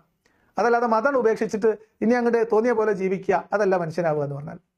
അദ്ദേഹത്തിന്റെ ഡോക്ടറേറ്റിനെ കുറിച്ചുള്ള കൂടുതൽ വിവരങ്ങൾ എനിക്ക് കിട്ടിയതുകൊണ്ട് ഇനി ഞാൻ അതിനെക്കുറിച്ചൊന്നും പറയുന്നില്ല. അപ്പൊ ഇതൊക്കെയാണ് ഇദ്ദേഹത്തിന്റെ ഒരു ധാരണകളും. ഒന്നുകിൽ അദ്ദേഹം അങ്ങനെ ധരിച്ചു വെച്ചിരിക്കുന്നു, അല്ലെങ്കിൽ അദ്ദേഹം മനഃപൂർവ്വം മുന്നിലിരിക്കുന്ന ആളുകളെ കബളിപ്പിക്കാൻ വേണ്ടി കളവ് പറയുന്നു. അപ്പൊ ഇസ്ലാമിന്റെ നിയമങ്ങൾ കാലഹരണപ്പെട്ടതാണ്, സങ്കുചിതമായ ഗോത്ര നിയമങ്ങളാണ്. അതുകൊണ്ട് അത് പ്രയോഗവൽക്കരിക്കുമ്പോൾ പ്രശ്നം ഉണ്ടാവുന്നു എന്നുള്ളതാണ്. അതല്ലാതെ അത് നാട്ടുകാർ വെറുതെ കുറ്റം പറയുന്നതല്ല. അത് 4 വിശ്വാസികൾ ചെന്ന് പറഞ്ഞു കൊടുക്കുമ്പോൾ, അല്ലെങ്കിൽ അവിശ്വാസമില്ലാത്ത ആളുകൾ വിശ്വാസികളായിട്ടുള്ള കുട്ടികളോട് ചെന്നിട്ട് നിങ്ങളെ നിയമമൊക്കെ കാലഹരണപ്പെട്ടതാണ്, നിങ്ങളെ നിയമമൊക്കെ സങ്കുചിതമാണ്, നിങ്ങളെ നിയമമൊക്കെ കളയണം, നിങ്ങൾ മതം ഉപേക്ഷിക്കണം, മനുഷ്യനാവണം എന്ന് പറഞ്ഞാൽ എന്നാ ആയിക്കോട്ടെ എന്ന് പറഞ്ഞ് മഫ്തിയും ഒക്കെ അയച്ചിട്ട് പോരുന്ന കുട്ടികളെയാണ് നിങ്ങൾ ഈ 10-25 കൊല്ലത്തെ മതപഠനത്തിലൂടെ ഉണ്ടാക്കിയെടുത്തിട്ടില്ലെങ്കിൽ നമുക്കൊന്നും ചെയ്യാൻ പറ്റില്ല സുഹൃത്തെ. നിങ്ങളുടെ മതപഠനത്തിന്റെ സിലബസ് മാറ്റണം എന്നാണ് എനിക്ക് അഭിപ്രായപ്പെടാനുള്ളത്. അതോ നിങ്ങൾ ഈ മുസ്ലിം കുട്ടികൾക്ക് ചിന്തിക്കാനുള്ള കഴിവൊന്നുമില്ലേ? ആരെങ്കിലും മൗലവിമാർ പറഞ്ഞാൽ അത്, പിന്നെ കോളേജിൽ ചെന്നിട്ട് ഏതെങ്കിലും ഒരു നിരീശ്വരവാദി എന്നിട്ട് എന്തെങ്കിലും പറഞ്ഞാൽ അത്, അങ്ങനെയാണ് നിങ്ങൾ കുട്ടികളെ വളർത്തുന്നത്? ഇതിനൊന്നും മറ്റുള്ളവരെ കുറ്റം പറഞ്ഞിട്ട് കാര്യമില്ല. മതം ഉപേക്ഷിക്കൂ, മനുഷ്യരാകൂ. മനുഷ്യനാകണമെങ്കിൽ മതം ഉപേക്ഷിക്കണം എന്നാണ്. അത് ഏത് തരം മനുഷ്യനാവുക എന്നുള്ളത് സമയമില്ലാത്തതുകൊണ്ട് ഞാൻ പറയുന്നില്ല. വളരെ വിശദമായിട്ട് നമുക്ക് പറയാൻ പറ്റും മതം ഉപേക്ഷിച്ചാൽ ഉണ്ടാവുന്ന മനുഷ്യൻ ആരാണെന്ന്. 2 സാമ്പിളുകൾ നമ്മൾ നേരത്തെ കണ്ടിട്ടുണ്ട്. ആ സാമ്പിളിൽ തന്നെ നമ്മൾ കാണുന്നുണ്ട് ഉണ്ടായി വരുന്ന മനുഷ്യൻ ഏത് തരത്തിലായിരിക്കുമെന്ന്. ഇരിക്കട്ടെ. അപ്പൊ 2 സാമ്പിൾ എടുത്തിട്ടാണ് നമ്മൾ കഴിഞ്ഞ തവണ ഈ ഹാപ്പിനെസ് ഇൻഡെക്സിനെ കുറിച്ച് പറയുന്ന സമയത്ത് എവിടുന്നോ 2 ആളെടുത്തിട്ടാണ് പിന്നെ പരിശോധന നടത്തുന്നത്, സാമ്പിളിംഗ് നടത്തുന്നത്. അതുകൊണ്ട് സർവേ ഒന്നും വിശ്വസിക്കാൻ പറ്റില്ല, ഒക്കെ തട്ടിക്കൂട്ടാണ്. പക്ഷെ ഇദ്ദേഹം മതം ഉപേക്ഷിച്ചാൽ ഏത് മനുഷ്യനാകും എന്നതിന് ഇദ്ദേഹത്തിന്റെ കയ്യിൽ 2 സാമ്പിൾ ഉണ്ട് പോലും. ആ സാമ്പിൾ എടുത്തുകൊണ്ട് അവർ മതം ഉപേക്ഷിച്ചുകൊണ്ട് അങ്ങനെ ആയതാണോ? അല്ലേ? ഇനിയല്ല, മതവിശ്വാസത്തിൽ നിൽക്കുന്ന ആളുകൾ അങ്ങനത്തെ ഒരു 200 സാമ്പിൾ എടുത്തിട്ട് നമുക്ക് മതത്തെ വിലയിരുത്തി നോക്കിയാലോ? വേണേ നമുക്ക് അതൊന്ന് പരീക്ഷിക്കാം. ഡോക്ടർ തയ്യാറുണ്ടെങ്കിൽ സൗകര്യമുള്ളൊരു സമയം പറയും. മതം ഉപേക്ഷിച്ച് നിങ്ങളാവുന്നു എന്ന് സ്ഥാപിക്കാൻ ശ്രമിക്കുന്ന 3-4 വ്യക്തികളുടെ കഥകൾ നിങ്ങൾ എടുക്കുക. നിങ്ങൾ എത്രയാണോ എടുക്കുന്നത് അതിൻ്റെ 10 ഇരട്ടി മതമുള്ള ആളുകളുടെ ഹിസ്റ്ററി ആയിട്ട് നമുക്ക് ഇരിക്കാം. എന്നിട്ട് ധാർമ്മികത, മൂല്യം, അല്ലെങ്കിൽ മറ്റേതെങ്കിലും തരത്തിലുള്ള പ്രശ്നങ്ങൾ, ഇതൊക്കെ മതം എങ്ങനെയാണ് സ്വാധീനിക്കുന്നത്, മതമില്ലാത്തവരെങ്ങനെയാണ് സ്വാധീനിക്കുന്നത്, മതമില്ലാതായാൽ എങ്ങനെയാണ് മനുഷ്യനാവുന്നത് എന്നതിനെ കുറിച്ചൊക്കെ നമുക്ക് വിശദമായിട്ട് സംസാരിക്കാം. അല്ലെങ്കിൽ മതവിശ്വാസത്തിൽ ഇരിക്കുമ്പോൾ എങ്ങനെയാണ് ഒരാൾ മനുഷ്യനാവുന്നത്, ഇതൊക്കെ നമുക്ക് വിശദമായിട്ട് സംസാരിക്കാം. നിങ്ങൾക്ക് ഇപ്പോൾ സമയമില്ലാത്തതുകൊണ്ട് നിങ്ങൾ പറഞ്ഞില്ല എന്ന് പറയുന്നു. സമയമുള്ള സമയത്ത് നിങ്ങൾ പറയൂ, നമുക്ക് ഒരുമിച്ച് വേണമെങ്കിൽ ഇരിക്കാം, സാമ്പിളുകൾ പരിശോധിക്കാം. നിങ്ങൾ 2 സാമ്പിൾ ഇട്ട് നമ്മൾ 20 സാമ്പിൾ ഇടും, നിങ്ങൾ 4 ഇട്ട് നമ്മൾ 40 ഇടും, നിങ്ങൾ 10 ഇട്ട് നമ്മൾ 100 ഇടും. വെയ് രാജ വെയ്. ഉണ്ടോ? ഡോക്ടർ ഉണ്ടോ? തയ്യാറുണ്ടോ? സാമ്പിളിംഗ് ഉള്ളല്ലോ. അപ്പം മതം ഉപേക്ഷിച്ച് മനുഷ്യനാവുക എങ്ങനെയാണ് എന്ന് ഞാൻ പറഞ്ഞു. ഇനി മതം ഉപേക്ഷിച്ചത് കൊണ്ട് മാത്രം ഒരാൾ മനുഷ്യനാവോ? ഇല്ല. മതവിശ്വാസം ആയതുകൊണ്ട് ഒരാൾ നല്ല മനുഷ്യനാവുന്നത് നിങ്ങൾക്ക് വാദമുണ്ടോ? ഉണ്ടെങ്കിൽ നിങ്ങൾ വാ, നമുക്ക് നോക്കാം. നമുക്കെന്തായാലും ഒരാൾ മതം ഉപേക്ഷിച്ചത് കൊണ്ട് പിന്നെ മതം ഉപേക്ഷിച്ചാൽ ആളെല്ലാം തികഞ്ഞ മനുഷ്യനാവും എന്ന ധാരണയില്ല. ഈ മുദ്രാവാക്യത്തിന്റെ പ്രശ്നം മതം മനുഷ്യർക്കിടയിൽ ഉണ്ടാവുന്ന ചേരിതിരിവ് ഇല്ലാതാക്കാനും വ്യക്തികളെയും കുടുംബ ബന്ധങ്ങളെയും സമൂഹത്തെയും ചുറ്റുപാടിനെയും സൗഹൃദങ്ങളെയും ഒക്കെ നോക്കിക്കാണുന്നതിൽ നിന്ന് മതം എന്ന ബാരിയർ എടുത്തു മാറ്റുമ്പോൾ നിങ്ങളൊരു മനുഷ്യനായി നിങ്ങൾക്ക് ഫീൽ ചെയ്യുകയും നിങ്ങൾക്ക് മറ്റുള്ളവരെല്ലാവരും മനുഷ്യരായി മനസ്സിലാവുകയും ചെയ്യും എന്നുള്ളതാണ് മതം ഉപേക്ഷിക്കൂ, മനുഷ്യനാവൂ എന്ന് പറഞ്ഞതിൻ്റെ അർത്ഥം. ഡോക്ടർ ഇത് മനസ്സിലായിട്ടില്ലെങ്കിൽ ഈ പറഞ്ഞ ഭാഗം മാത്രം ഒരു 10 ആവർത്തി കേട്ട് ഒന്ന് കാണാതെ പഠിച്ചു വെക്കുക. എന്നാൽ അതിനെന്തെങ്കിലും മറുപടി ഉണ്ടെങ്കിൽ അടുത്ത തവണ നിങ്ങൾ പോരും, നമുക്ക് നോക്കാം. മതം ആസ്വാദനങ്ങൾ തടയുന്നുണ്ടോ? മതത്തിൽ ആസ്വാദനങ്ങൾക്ക് വിലക്കില്ല. അത് നമുക്ക് എന്തായാലും ഒരു പുതിയ അറിവാണ്. അപ്പൊ ഇനി ആസ്വാദനത്തിലേക്ക് പോവാണ്. എല്ലാവരും പറയുന്നു ആസ്വാദനങ്ങൾ മതം വിലക്കിയത്. മതത്തിൽ അങ്ങനെ ആസ്വാദനം വിലക്കിയത് എനിക്കങ്ങനെ പരാതി ഇല്ല കേട്ടോ. ഉള്ള കാര്യം പറഞ്ഞുതരാം. മതത്തിൽ ആസ്വാദനം വിലക്കി എന്ന പരാതി എനിക്കില്ല. മതമുണ്ടാക്കിയ ആൾക്ക്, മതത്തിന് വേണ്ടി നിൽക്കുന്ന ആളുകൾക്ക് ആസ്വാദനം എന്ന വാക്കിന്റെ അർത്ഥം അറിയില്ല എന്നുള്ളതാണ് ഞാൻ മനസ്സിലാക്കുന്നത്. എന്താണ് ജീവിതത്തിൽ ആസ്വാദനം? എന്താണ് ജീവിതം ആസ്വദിക്കുക എന്ന് പറഞ്ഞാൽ വരുന്ന സമയത്ത് നമുക്ക് അതിന്റെ അർത്ഥം എന്താണ് ഇവർ മനസ്സിലാക്കുന്നത് നമുക്ക് മനസ്സിലാവും. ഇസ്ലാമിസ്റ്റുകൾ മനസ്സിലാക്കുന്ന ആസ്വാദനം ഉണ്ടല്ലോ. ഇപ്പോൾ ഇദ്ദേഹം പറയുന്നു മതത്തിൽ ആസ്വാദനത്തിന് വിലക്കില്ല. ഇല്ലാന്ന് തന്നെ എൻ്റെ അഭിപ്രായം. ഏത് ആസ്വാദനത്തിന്? മതത്തിന്റെ ആളുകൾക്ക്, മതം ഉണ്ടാക്കിയ ആൾക്ക് ആസ്വാദനം എന്ന് അദ്ദേഹത്തിന് തോന്നിയ കാര്യങ്ങൾക്ക് ഒരു വിലക്കുമില്ല. ഇസ്ലാമിന് ഒരു വിലക്കുമില്ല. അത് ഇഹലോകത്തുമില്ല പരലോകത്തുമില്ല. എന്ന് മാത്രമല്ല, ഇഹത്തിലും പരത്തിലും ആസ്വാദനം മാത്രമാണ് ഒരു വിശ്വാസിയുടെ ജീവിത ലക്ഷ്യം. ഇനി വലിയ ഒരു ആസ്വാദനത്തിന് വേണ്ടി, ഇപ്പോൾ ഒരു ഉദാഹരണം പറഞ്ഞാൽ, പട്ടായയിൽ ടൂർ പോകാൻ വേണ്ടി ഒരു മോലിയാർ അല്ലെങ്കിൽ വേറെ എവിടെയെങ്കിലും ഒരാൾ ആഗ്രഹിക്കുന്നു. അദ്ദേഹം ഇവിടെ ന്യൂൺ ഷോക്ക് പോകുന്ന പൈസ ചെലവാക്കാതെ ആ ആഗ്രഹം ഉള്ളിൽ ഒതുക്കി പിടിച്ച് ഇതെല്ലാം കൂടെ സ്വരുക്കൂട്ടി വെച്ച് പട്ടായയിലേക്ക് ടൂർ പോകുന്നു എന്നതുപോലെയുള്ള ഒരു ആസ്വാദന ചിന്തയാണ് ഓരോ വിശ്വാസിയുടെ ജീവിതം. ഡോക്ടറെ, നിങ്ങൾക്ക് അനന്തമായ കാലം സുഖിക്കാൻ വേണ്ടി തൽക്കാലം നിങ്ങൾ ഒരു 6 മാസത്തെ ന്യൂൺ ഷോന്റെ പൈസ സേവ് ചെയ്തിട്ട് പരലോകമാകുന്ന പട്ടായയിലേക്ക് ടൂർ പോകുന്നു. ഇതാണ് ഒരു വിശ്വാസിയുടെ സങ്കല്പം. ഞാൻ പറഞ്ഞ സ്ഥലപ്പേരൊക്കെ തെറ്റുണ്ടെങ്കിൽ, പൊളിറ്റിക്കലി ഇൻകറക്റ്റ് ആണെങ്കിൽ നിങ്ങൾ സദയം തിരുത്തിക്കോ, അല്ലെങ്കിൽ എന്നോട് പറഞ്ഞോ, ഞാൻ മാപ്പ് പറഞ്ഞോളാം, കുഴപ്പമില്ല. പക്ഷെ കഥ ഇതാണ്. അപ്പൊ ആസ്വാദനം ഇഹത്തിലും പരത്തിലും ജീവിത ലക്ഷ്യമാക്കി മുന്നോട്ട് പോകുന്ന വിശ്വാസികളാണ് ആസ്വാദനത്തെക്കുറിച്ച് മറ്റുള്ളവരെ കുറ്റം പറയുന്നത്. കുറച്ചുകൂടി പോകണ്ടേ? ഇത് നമുക്ക് നല്ലോണം ആസ്വദിച്ച് പോകാനുള്ള സാധനമാണ്. മതം എന്ന് ഞാൻ പറയുമ്പോഴേ സാക്ഷാൽ മതത്തെ മാത്രമാണ് ഞാൻ ഉദ്ദേശിക്കുന്നത്. പൗരോഹിത്യം നയിക്കുന്ന മതങ്ങളിൽ വിലക്കുകൾ ധാരാളം ഉണ്ടാവും. അത് ഓരോ പള്ളിയിലെ അവിടുത്തെ ആളാരാന്ന് വെച്ചാൽ അയാൾക്ക് തോന്നിയത് അത് പറ്റൂല പലതും പറഞ്ഞിരിക്കും. അത് നിങ്ങൾ കാര്യമാക്കരുത്. മൗലിയമാര് പലതും പറയും. എന്ത്? അപ്പൊ നമ്മുടെ നാട്ടിൽ ഇപ്പം മതം വിലക്കുന്നു എന്ന് പറയുന്ന കാര്യങ്ങളൊക്കെ മൗലിയമാർ ഉണ്ടാക്കുന്നതാണ്. പൗരോഹിത്യം അതാണ്. ഇദ്ദേഹം വെറും സാക്ഷാൽ മതത്തിന്റെ ആളാണ്. സാക്ഷാൽ മതം എന്ന് പറഞ്ഞാൽ ഇസ്ലാം, അതിന്റെ സാക്ഷാൽ ആളെന്ന് പറഞ്ഞാൽ മുഹമ്മദ് നബി. പിന്നെ സാക്ഷാൽ മതം എന്ന് ഉദ്ദേശിക്കുന്നത് ഖുർആനാണ് കേട്ടോ. ഖുർആനിലേക്ക് നമ്മൾ വരും. അപ്പൊ എന്തായാലും കുറച്ചുകൂടി പോവാം. ഇസ്ലാം എന്ന് പറഞ്ഞാൽ ഒരു വ്യക്തിയിൽ അധിഷ്ഠിതമല്ല. മുഹമ്മദ് മുസ്തഫ സല്ലല്ലാഹു അലൈഹി വസല്ലമ എന്ന വ്യക്തിയിൽ പോലും അത് അധിഷ്ഠിതമാകില്ല. സർവശക്തനായ അള്ളാഹുവിന്റെ കൽപ്പനയില്ലാതെ മുഹമ്മദ് നബി ഒരു അക്ഷരം നമ്മളോട് പറയില്ല. അദ്ദേഹത്തിൻ്റെതായിട്ട് ഒന്നും അതിലില്ല. ഇതൊക്കെ ആരാ പറഞ്ഞറിയോ? മുഹമ്മദ് നബി. ഞാൻ എന്റേതായിട്ടൊന്നും പറഞ്ഞിട്ടില്ല. ഞാൻ പറഞ്ഞ കള്ള എന്നോട് പറയാൻ ഏൽപ്പിച്ചാണ്, അല്ലെങ്കിൽ ജിബ്രീൽ കൊണ്ടു തന്നതാണ്. ഇതൊന്നും എന്റെ ഇഷ്ടത്തിന് ഞാൻ പറയണതല്ല. ഇതൊക്കെ അള്ളാന്റെയാണ്. ഇതൊക്കെ ആരാ പറഞ്ഞത്? മുഹമ്മദ് നബി. മുഹമ്മദ് നബി പറയാണ് ഇതൊക്കെ അള്ളാന്റെയാണ്, എന്റെ അല്ല, ഞാനായിട്ട് ഇതിലൊന്നും ചേർത്തിട്ടില്ല, ഞാൻ നിങ്ങളെപ്പോലെ ഒരാളാണ്. പക്ഷെ വാസ്തവത്തിൽ എന്താ? ഇതിന്റെ ഒക്കെ ആള് പുള്ളിയാണ്, വേറൊരാളും ഇല്ല. പാവം ഇനിയിപ്പോ ഇതൊക്കെ സൃഷ്ടിച്ച് പരിപാലിച്ച ഒരു അള്ള ഉണ്ടെന്ന് വിചാരിച്ചോ? ആ അള്ള അതൊന്നും അറിഞ്ഞിട്ടില്ല. അത് നമുക്ക് വരും ദിവസങ്ങളിൽ ഇസ്ലാമിന്റെ മുഹമ്മദിന്റെ ചരിത്രം പറയുന്ന സമയത്ത് കുറച്ചുകൂടി വിശദമായിട്ട് നമ്മൾ പറയുന്ന കാര്യമാണ്. അപ്പോൾ വെറുതെ ഇതെല്ലാം കൂടെ അള്ളാന്റെ പടലിൽ കിടണ്ട. ഇതിന്റെ ഒക്കെ ആള് മുഹമ്മദാണ്. മുഹമ്മദ് ഉണ്ടാക്കിയതാണ് ഖുർആൻ, മുഹമ്മദ് പറഞ്ഞതാണ് ഖുർആൻ, മുഹമ്മദ് കാണിച്ചു കൊടുത്തതാണ് ഇസ്ലാം, മുഹമ്മദാണ് ഇസ്ലാം, മുഹമ്മദിന്റെ നിയമമാണ് ഇസ്ലാം. വെറുതെ അള്ളാന്റെ പടലിൽ കിടല്ലേ ഡോക്ടറെ? ഞാൻ പറയുന്നത് പ്രമാണബദ്ധമായി സാക്ഷാൽ അല്ലാഹു സുബ്ഹാനഹു വ തആല മനുഷ്യന് ഈ ഭൂമി ലോകത്ത് ജീവിക്കാൻ വേണ്ടി അവതരിപ്പിച്ച ഹുദ, അതിനെ കുറിച്ചാണ്. അതിൽ ആസ്വാദനങ്ങൾക്ക് വിലക്കില്ല. ഏതാസ്വാദന വിലക്കിയത്? ഏതാസ്വാദന വിലക്കിയത്? നിങ്ങൾ പറയും കുട്ടികളെ, നിങ്ങളല്ലേ കുട്ടികൾ, സ്കൂൾ കുട്ടികൾ അല്ലെങ്കിൽ കോളേജ് കുട്ടികൾ ചെന്നിട്ട് വീട്ടിൽ ചോദിക്കണേ ആസ്വാദനം വിലക്കി, ആസ്വാദനം വിലക്കി. ഏത് ആസ്വാദന മതം വിലക്കിയത്? ഞാൻ പറയുന്നു മതം ഒരു ആസ്വാദനം വിലക്കിയിട്ടില്ല. ഏത് കുട്ടിയാണ് ഡോക്ടറെ നിങ്ങളോട് അങ്ങനെ പറഞ്ഞത്? നിങ്ങൾ ആ കുട്ടീനെ എൻ്റെ അടുത്ത് പറഞ്ഞേക്കല്ലേ, ഞാൻ വരാം, തെറ്റിദ്ധാരണ മാറ്റി കൊടുക്കാം. മതം അങ്ങനെ ഒരു ആസ്വാദനവും വിലക്കിയിട്ടില്ല. വെറുതെ പറയാം.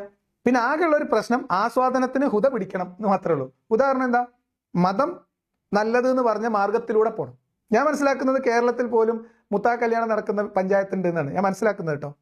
ഞാൻ പഞ്ചായത്തിന്റെ പേര് പറഞ്ഞാൽ വേറെ പ്രശ്നം ഉണ്ടാവേണ്ട വെച്ചിട്ടാണ്. കലഹത്തിന് വയ്യ, തെളിവ് ശ്രമിച്ചുകൊണ്ടിരിക്കേണ്ടത്, കിട്ടിയാൽ പറയാം. നിങ്ങൾക്കറിയോ കേരളത്തിൽ 4 ദിവസത്തിനും 5 ദിവസത്തിനും കല്യാണം കഴിപ്പിച്ചു കൊടുക്കുന്ന പഞ്ചായത്ത് മഹല്ലുകൾ ഉണ്ട്. ചെന്നൈയിലുണ്ട്, ഉത്തരേന്ത്യയിൽ ഇഷ്ടം പോലെ ഉണ്ട്. ഈ അടുത്ത കാലത്ത് ബംഗ്ലാദേശിൽ നിന്ന് ഒരാൾ എനിക്കൊരു വീഡിയോ അയച്ചു തന്നു. 4000 രൂപയ്ക്ക് 4 ദിവസത്തേക്ക് ഒരു സ്ത്രീയെ കല്യാണം കഴിച്ചതാണ്. അത് ഹുദയാണ്, ഹുദല്ലിൽ മുത്തഖീനാണ്. ഭയഭക്തിയോടുകൂടി അള്ളാഹിന്റെ നിയമങ്ങൾ അനുസരിച്ച് 4000 ഉറുപ്പിക കൊടുത്തിട്ട് 4 ദിവസത്തേക്ക് കല്യാണം കഴിക്കാം. 4 ദിവസം കഴിയുമ്പോൾ തലാക്കല്ലോ. എന്ത് ആസ്വാദനത്തിന് വിലക്ക് നിങ്ങൾ പറയണേ? അതിലേക്കൊക്കെ നമ്മൾ വരാം. മതം എന്താ ആസ്വാദന വിലക്ക്? വെറുതെ മാത്രമേ കുറ്റം പറയാം. വിശ്വാസത്തിൽ നിന്നുകൊണ്ട് വിശ്വാസികളുടെ വീട്ടിൽ ജീവിച്ചുകൊണ്ട് കോളേജ് കുട്ടികൾ ആസ്വാദനമില്ല വെറുതെ മതത്തിന്റെ മെക്കിട്ടേറുക. സമ്മതിച്ചു കൊടുക്കരുത് ഡോക്ടറെ, ഞാനുണ്ട് നിങ്ങളെ കൂടെ. മനുഷ്യന് ഗുണകരവും മനുഷ്യന് ആവശ്യവുമാണ് എന്ന് പടച്ച തമ്പുരാന് നേരത്തെ അറിയാവുന്ന ഓരോറ്റ ആസ്വാദനങ്ങൾക്കും വിലക്കില്ല. ചില ആസ്വാദനങ്ങൾക്ക് വിലക്കില്ലേ എന്ന് തോന്നുവേ, ആ ആസ്വാദനം നമ്മൾ പരിശോധിച്ചാൽ മനസ്സിലാവും അത് മനുഷ്യന് ഗുണമല്ല. മനുഷ്യന് വ്യക്തിപരമായും ഗുണമല്ല, സാമൂഹികമായിട്ടും ഗുണമല്ല. ചെയ്യുമ്പോൾ ഒരു ആസ്വാദനം തോന്നുവേ, പിന്നെ കുറച്ച് കഴിയുമ്പോൾ അതിന്റെ ദുരന്തം അനുഭവിക്കേണ്ടി വരും. അതുകൊണ്ട് ആദ്യമേ അത് ക്ലോസ് ചെയ്തതാ. അതിനൊരു ഉദാഹരണം ഞാൻ ഇപ്പൊ വെറുതെ പറയാം, ഒറ്റ വാക്കിൽ പറയാം. അതായത് ചില ആസ്വാദനങ്ങൾക്ക് മതത്തിൽ വിലക്കുണ്ട്. അത് നമ്മൾ ഒറ്റ നോട്ടത്തിൽ നമുക്ക് ആസ്വാദനത്തിന് വിലക്കാണല്ലോ, അതൊരു ആസ്വാദനമാണല്ലോ എന്നൊക്കെ തോന്നുന്നത്. നമ്മൾ ഒരു തവണ ചെയ്യുമ്പോൾ സമയത്ത് ആസ്വാദന തോന്നും, പക്ഷെ അത് നമുക്ക് ഭാവിയിൽ ദോഷം ചെയ്യുന്നതാണ്. നിങ്ങൾക്കാണെങ്കിൽ ഉദാഹരണം പറഞ്ഞാലേ ഇതൊക്കെ മനസ്സിലാവുള്ളൂ. അതുകൊണ്ട് ഞാൻ ഒരു ഉദാഹരണം പറഞ്ഞുതരാം. സ്വയംഭോഗം, ആ ആസ്വാദനത്തിൽ ഇസ്ലാമിൽ വിലക്കുണ്ട്. അത് വാസ്തവത്തിൽ അതൊരു വിലക്കായിട്ട് നമ്മൾ എന്ത് ചെയ്യാൻ പാടില്ല, പരിഗണിക്കാൻ പാടില്ല. കാരണം അത് നിങ്ങൾക്ക് ദോഷം ചെയ്യും. ദോഷം ചെയ്യാറുണ്ട് നമുക്ക് ഇഹത്തിലും പരത്തിലും. നമ്മൾ ഇന്നെല്ലാം ഇഹത്തിലും പരത്തിലൂടെ പറയണം. ഇഹത്തിൽ അത് നിങ്ങൾക്ക് ചില പ്രശ്നങ്ങൾ ഉണ്ടാക്കും എന്നിപ്പോൾ ശാസ്ത്രീയമായ പഠനങ്ങൾ ഒക്കെ വന്നിട്ടുണ്ട്. അത് നമ്മളെ ഹുസൈൻ സലഫിന്റെ അടുത്തൊക്കെ കിട്ടും. പരത്തിൽ എന്ന് പറഞ്ഞാൽ പാരത്രിക ലോകത്തേക്ക് നിങ്ങൾ ചെല്ലുമ്പോൾ നിങ്ങൾ സ്വയംഭോഗം ചെയ്യാൻ ഉപയോഗിച്ച കൈ ഗർഭിണിയായിട്ടാണ് വരിക. അത് നിങ്ങൾക്ക് അവിടെ ഭയങ്കര നാണക്കേട് ഉണ്ടാക്കും. മാത്രമല്ല വേറെ ശിക്ഷകളൊക്കെ ഉണ്ട് സ്വയംഭോഗം ചെയ്താൽ. അപ്പം നിങ്ങൾക്ക് ഒരു ചിന്തയ്ക്കിൽ അതൊക്കെ ഒരു ആസ്വാദനമല്ലേ, അതൊക്കെ ഇപ്പോൾ വിലക്കേണ്ട കാര്യമുണ്ടോ എന്നൊക്കെ തോന്നും. പക്ഷെ അത് ദൂരവ്യാപകമായ പ്രത്യാഘാതങ്ങൾ പരലോകം വരെ നീണ്ടു നിൽക്കുന്നത് ഉണ്ടാവും എന്നതുകൊണ്ടാണ് പഠിച്ചത് അത് വിലക്കിയിട്ടുള്ളത്. എന്ന് മാത്രമല്ല അത് വിലക്കുമ്പോൾ നിങ്ങൾക്ക് അള്ളാന്റെ ഒരു കാര്യങ്ങൾക്ക് അറിയാലോ. അള്ള ഒരു കാര്യം നിരോധിച്ചാൽ, ഇപ്പൊ പ്രത്യേകിച്ച് ഖുർആനിലെ ഒരു വചനമൊക്കെ അള്ള റീപ്ലേസ് ചെയ്യുകയാണെങ്കിൽ, ഒരു ആയത്ത് അള്ള ഇറക്കി, ആ ആയത്ത് റദ്ദ് ചെയ്തുകൊണ്ട് അള്ള വേറൊരു ആയത്ത് ഇറക്കുകയാണെങ്കിൽ അതിനേക്കാളും മികച്ചതോ ഏറ്റവും മിനിമം അതുപോലത്തതോ ആയിരിക്കും. അതേപോലെ തന്നെ ഇതുപോലെയുള്ള ഈ സ്വയംഭോഗം പോലെയുള്ള സംഗതികൾ വിലക്കുമ്പോൾ അതിനേക്കാളും നല്ല ഓഫറുകൾ മികച്ചത് അപ്പുറത്തുണ്ട്. അത് യൂട്ടിലൈസ് ചെയ്യാതെ നിങ്ങൾ എന്തിനാണ് ഇങ്ങോട്ട് വരുന്നത്? അപ്പൊ അതേപോലെ തന്നെ നിങ്ങൾക്ക് ഇത് ചെയ്യുമ്പോൾ തോന്നാം ഇതൊരു ആസ്വാദനമാണല്ലോ എന്നൊക്കെ. പക്ഷെ അത് വാസ്തവത്തിൽ ആസ്വാദനമല്ല. ഇത്രയും മനസ്സിലായല്ലോ. ഇനി നമ്മൾ മുന്നോട്ട് പോവാണ്. ഇതിനെക്കുറിച്ച് നമുക്ക് കുറച്ചുകൂടി ഇതിന് വേണ്ട ഇതിന് പകരം എന്ത് എന്നുള്ളതൊക്കെ നമ്മൾ വിശദമായിട്ട് ഖുറാനിലാണല്ലോ നമ്മൾ നോക്കേണ്ടത്. ഖുറാനിൽ നിന്ന് എടുക്കുകയും ചെയ്യാം. അതല്ലാതെ മനുഷ്യന് ഗുണകരമായ ഏതോ ഒരു കാര്യം അത് ശരിയില്ല എന്ന് പറഞ്ഞ് ഈ മതം ഹറാമാക്കിയിട്ടില്ല.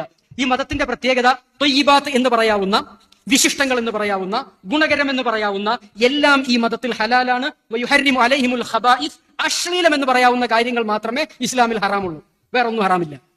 ഇത്രയും സുവ്യക്തമാണ് ഇസ്ലാമിക നിയമം എന്ന് പറയുന്നത്. ഓ, ഇതൊന്നും പറഞ്ഞിട്ട് ഇവർക്ക് മനസ്സിലാവണില്ല ഡോക്ടറെ. ഞാനും കൂടി തരാം.